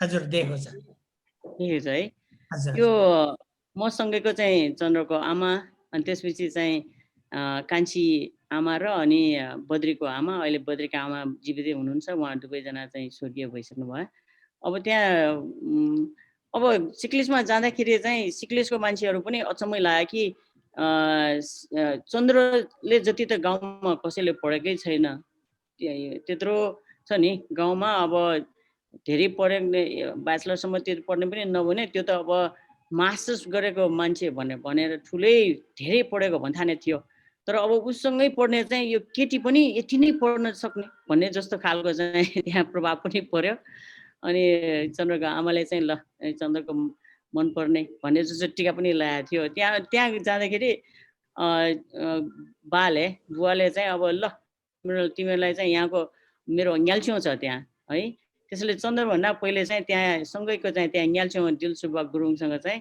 हामीलाई मिट लगाइदिएको थियो त्यो म अहिलेसम्म पनि त्यो धेरै एप्रिसिएट गर्छु कि न्याल्छेउको मार्फत चाहिँ हुन त चन्द्रसँग त्यति समय बिताउन पाएर मैले गुरुङ कल्चरबाट बुझ्नलाई मलाई न्याल्छेउले चाहिँ यति धेरै चाहिँ साँच्चै नै म भाग्यमानी भए जस्तो नि उहाँसँग चाहिँ अब त्यो बिहा गरेको चाहिँ चन्द्रसँग चाहिँ अब श्रीमान श्रीमती भएर बिहा भयो त्यो न्यालसिंहसँग चाहिँ साथीको रूपमा बिहा भएर एकदमै धेरै रमाइलो भएको जस्तो चाहिँ म अनुभूति गरिरहेको छु र अनि त्यहाँबाट गएर मास्टर्स पढ्यो सकिसकेपछि चाहिँ हामी यहाँ चाहिँ अर्को कुनै म दुईवटा फोटो सेयर गर्न सक्छु हुन त म त्यति अर्गनाइज भएन आई वाज अनि हामी युनिभर्सिटीमा पढ्दाखेरि यो छ नि एक्सकर्सनमा एज अ यो जियोग्राफीमा पढ्ने बेलामा अनि हामी बैपादेखि चाहिँ जनकपुरसम्म चाहिँ हिँडेर गएको मार्केट स्टडी गर्दै गर्दै अनि हामी दुईजना चाहिँ अब त्यो कता खुरकोटबाट चाहिँ अब यो रामेछाप जिल्ला पनि छुन जानु पर्यो भनेर चाहिँ घुमेर गएर अनि यो तमोर नदी चाहिँ पार गर्न नि ढुङ्गा लिएर एडभेन्चरस काम नै गरे हो त्यो गएर चाहिँ अनि खुरकोटमा चाहिँ हामी बास बस्न गएको थियौँ होइन त्यस्तै चाहिँ अब समय त धेरै छैन होला होइन त्यसैले म अर्को एउटातिर चाहिँ मात्र अर्गनाइज भएन किनभने म चाहिँ यो फिल्डमा बाहिर आइरहेको बेला हुन्थ्यो अनि यहाँ बसिसकेपछि धेरै छलफल गरेर अब गुरुङ र नेवारहरूको चाहिँ त्यो सम्बन्ध हुन्छ कि हुँदैन कसरी यो सर्भाइभ गर्ने कसरी यो गाउँ घरमा बुझाउने भन्नेमा चाहिँ अब लक्ष्मी पनि बेलायतमा जर्मनीमा बसेर फर्केको लक्ष्मी चाहिँ इन्फ्लुएन्स चाहिँ घरमा राम्रो छ लक्ष्मीलाई भन्नु पर्ला भने जस्तो नि लक्ष्मीसँग पनि बसियो तर अफसोस चाहिँ लक्ष्मीसँग हामी धेरै बस्न पाएन लक्ष्मी चाहिँ ऊ नर्सिङ पढ्ने सिलसिलामा चाहिँ यहाँ बित्यो त्यति बेला चाहिँ चन्द्र भर्खर आइआइटी गएको थियो अनि त्यो त घरको लागि चाहिँ साह्रै ठुलो नै चोट परेको थियो होइन मैले पनि भर्खर चाहिँ लक्ष्मी चिनेको बेलामा मलाई पनि साह्रै धेरै दुःख लाग्यो है त्यसपछि चाहिँ अनि गाउँमा बिसारै कुरा गर्दै गर्दै चाहिँ आइआइटी जाने भन्दा पहिले मैले पनि घरमा धेरै खेलेर भन्नु पर्यो मनाएर ल म चाहिँ अब चन्द्रसँग चाहिँ सायद सम्बन्धमा जोड्छु होला भन्ने जस्तो कुरा गरेर आइआइटी गइसकेपछि चाहिँ हाम्रो साथीहरूले चाहिँ ल यहाँ चाहिँ के ल यहाँ त अब यो यसलाई बन्द गर्नु है सरी स्क्रिन सेयर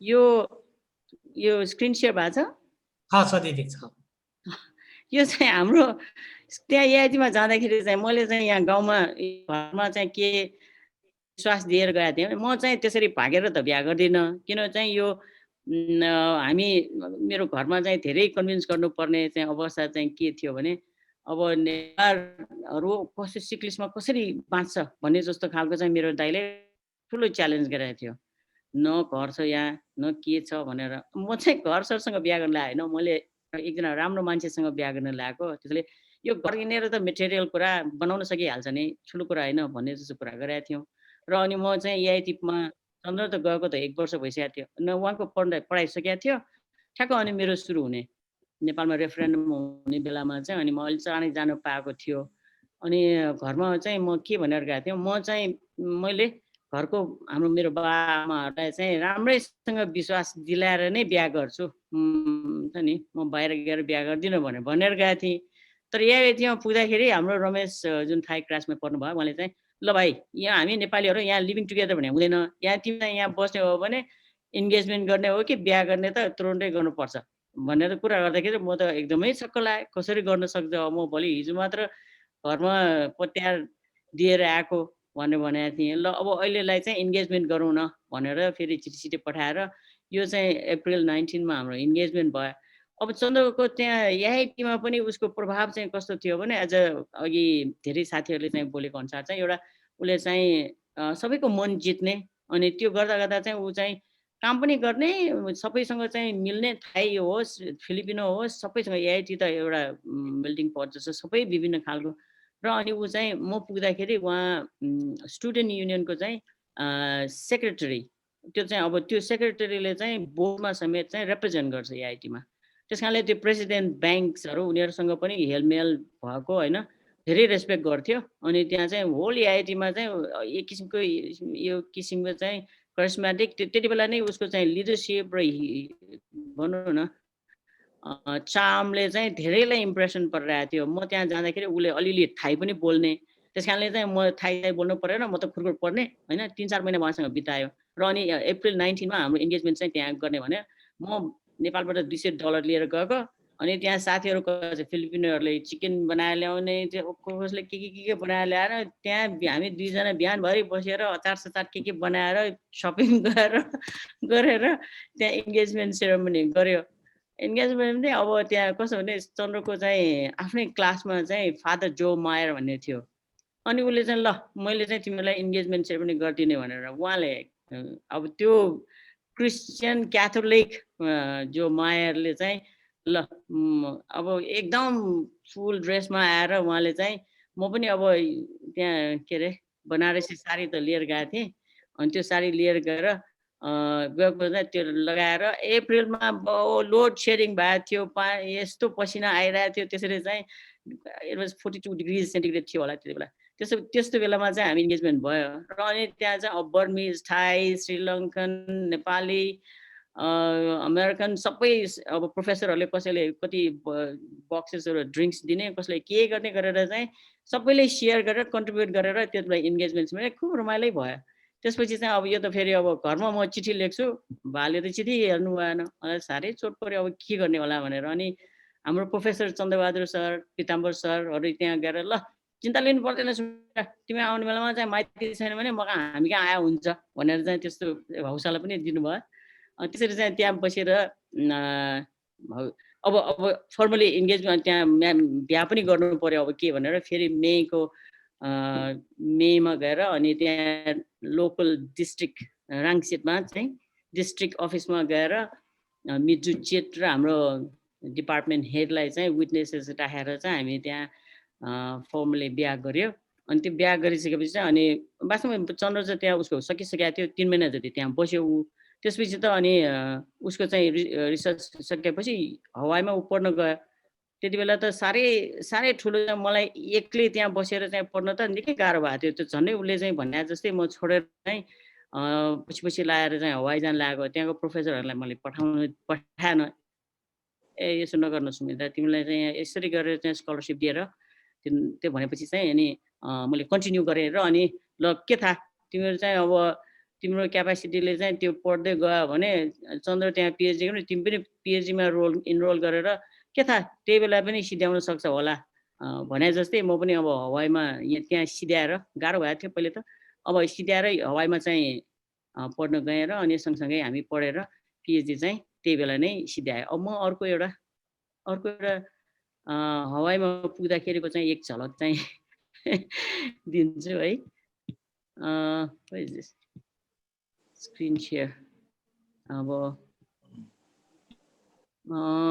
एउटा फोटो देखाउँ कि भने अब हवाईमा पुग्दाखेरि यो चाहिँ त्यो नर्थ सोरमा त्यहाँ पुग्ने बित्तिकै अनि साथीहरूसँग चाहिँ अनि चन्द्र र म हामीहरू त्यो हवाईको नर्थ सोर भन्थ्यो त्यहाँ एकदम हजुर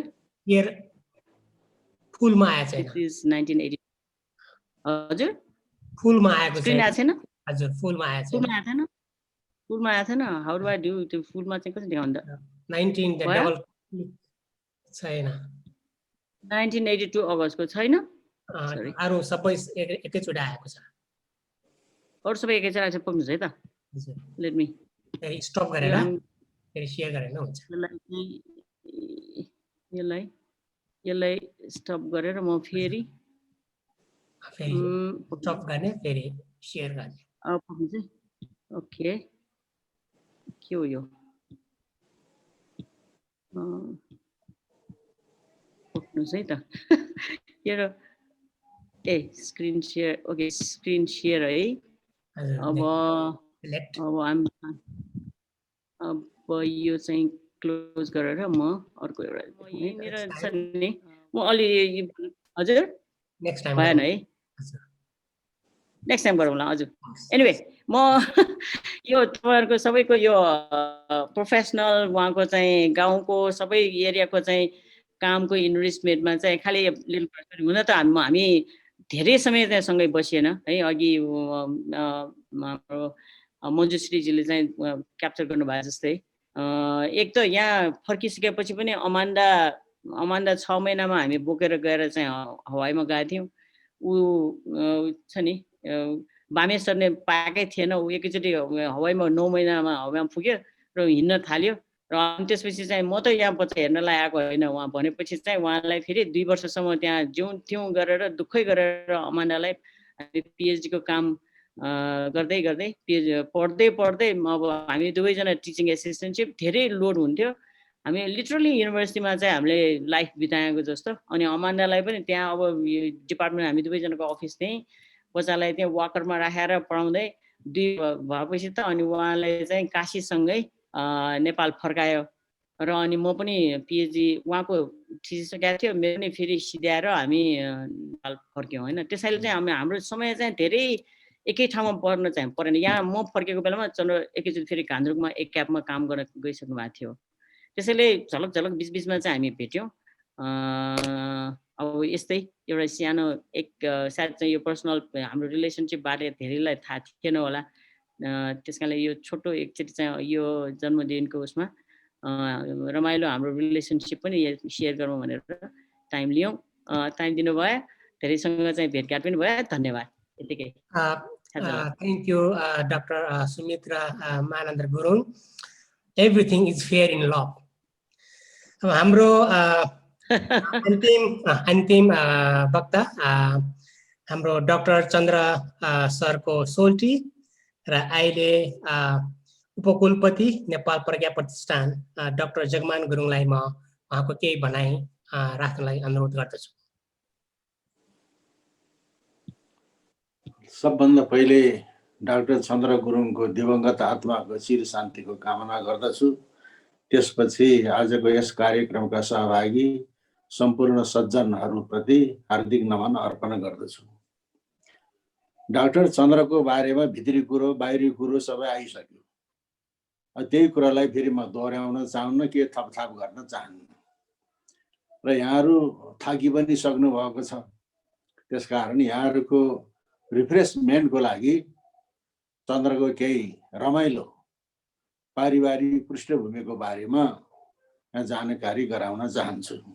किनभने अघि पनि अप्रत्यक्ष रूपले कुरा आयो, कुनै व्यक्तिको व्यक्तित्व विकासमा उसको पारिवारिक पृष्ठभूमिले ठुलो भूमिका खेलेको हुन्छ।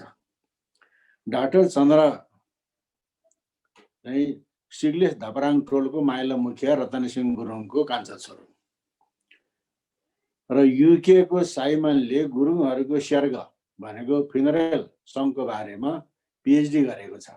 किताब छापिएको छैन, तर साइमनको थेसिसमा के लेखेको छ भने धपराङ टोलको माइला मुखिया रतनसिंह गुरुङको अगाडि बसेर कुनै कर्म काण्ड गर्नलाई पछि घ्याब्री भनेको गुरुङहरूको चाहिँ पुरोहितहरूलाई दकस लाग्छ भनेर यसरी लेखेको छ। भनेको चन्द्रको पिता त्यस्तो प्रबुद्धशाली व्यक्ति।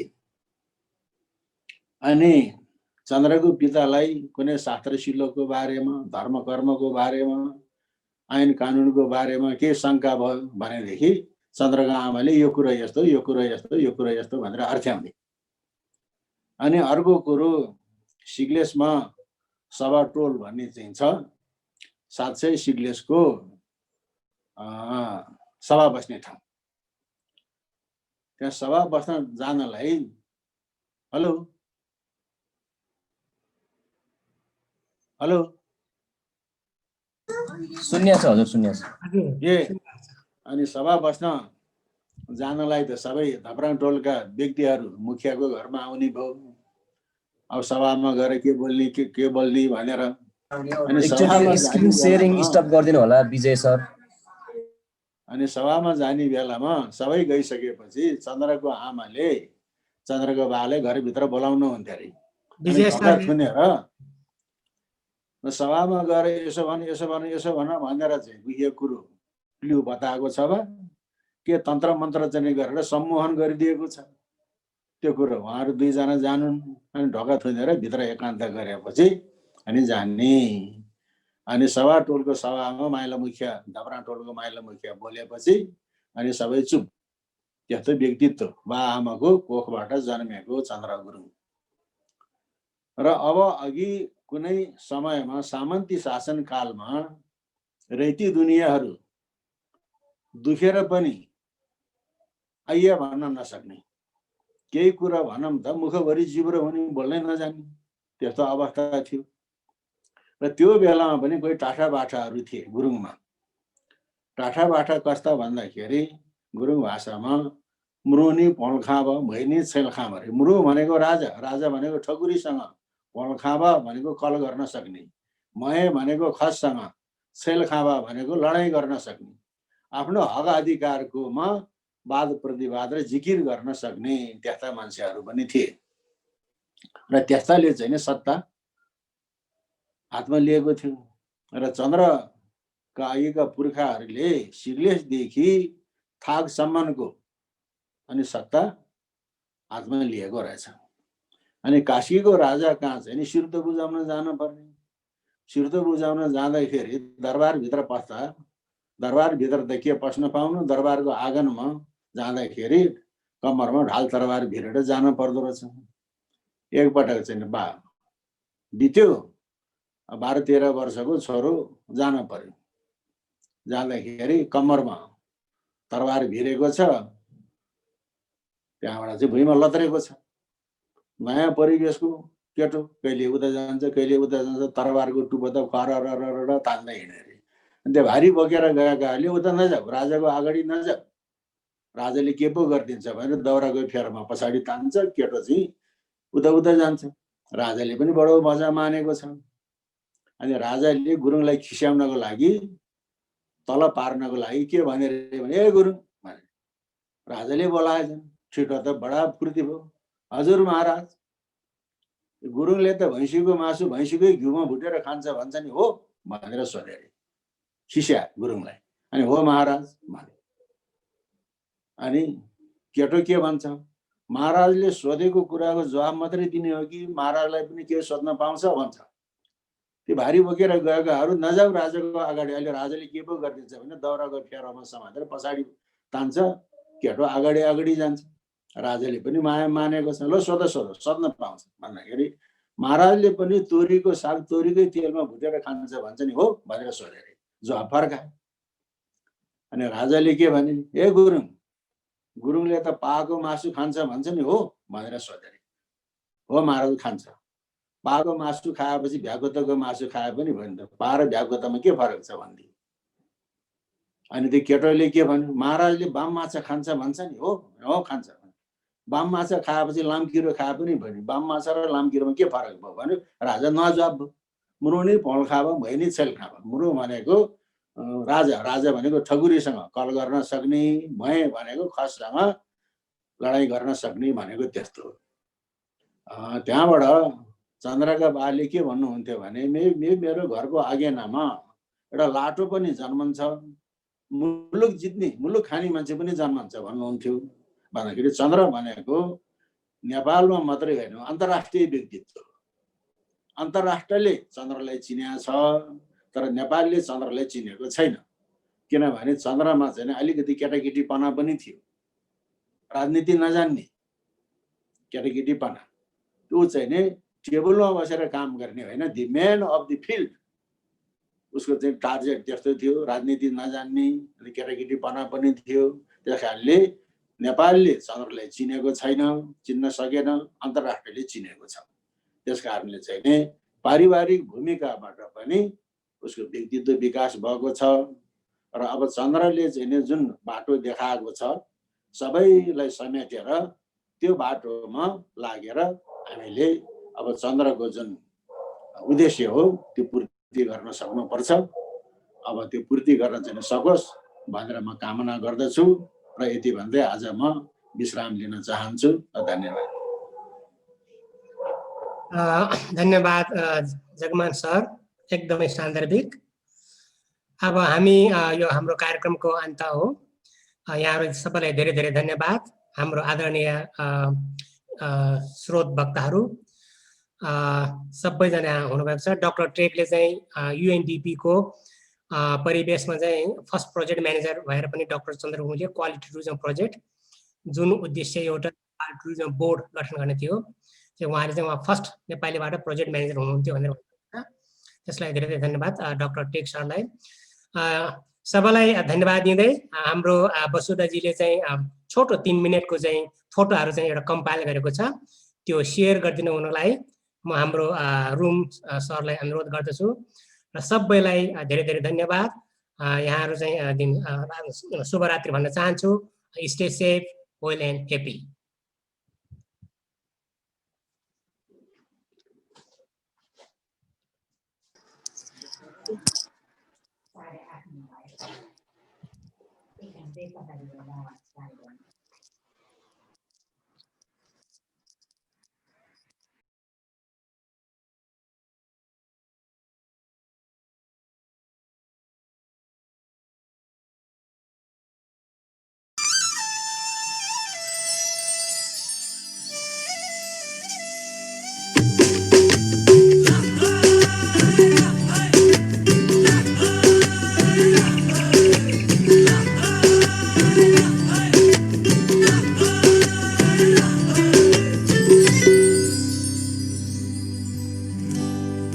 मिठो मिसमास खाना माली गाईको खिउले, भात मिठो मिसमास खाना माली गाईको खिउले, भेटघाट मिठो साथी भाइको पिकनिक खानेले,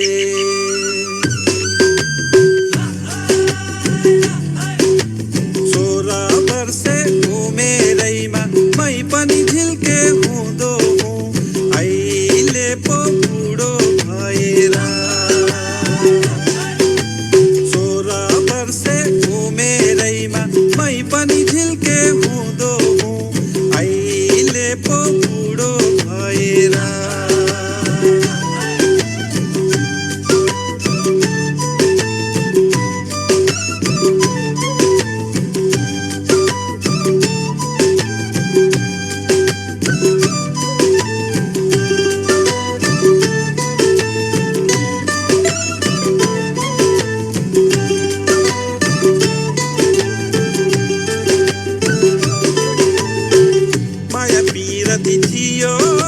झ्याम्मै झ्याम्मै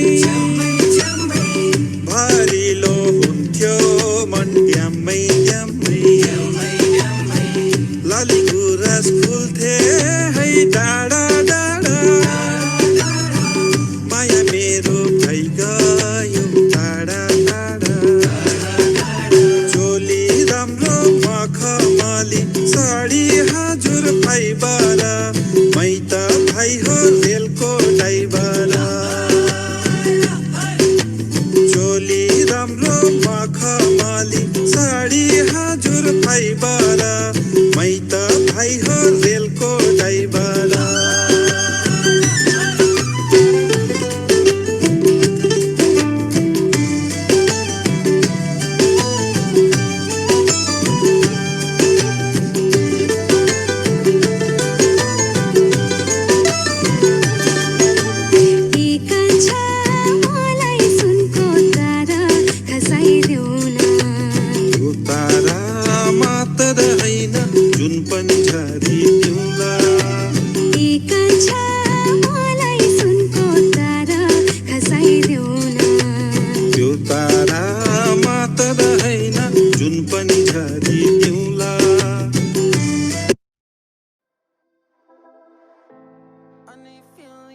सबैलाई धन्यवाद।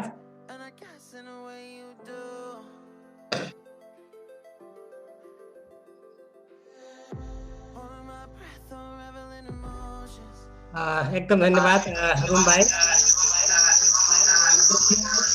भिडियोलाई युट्युबबाट छिटै सबैको सामुन्ने ल्याउनेछौँ। प्राविधिक गडबडलाई धेरै धेरै माफी माग्न चाहन्छौँ। Once again, a very good night, everyone. Thank you very much.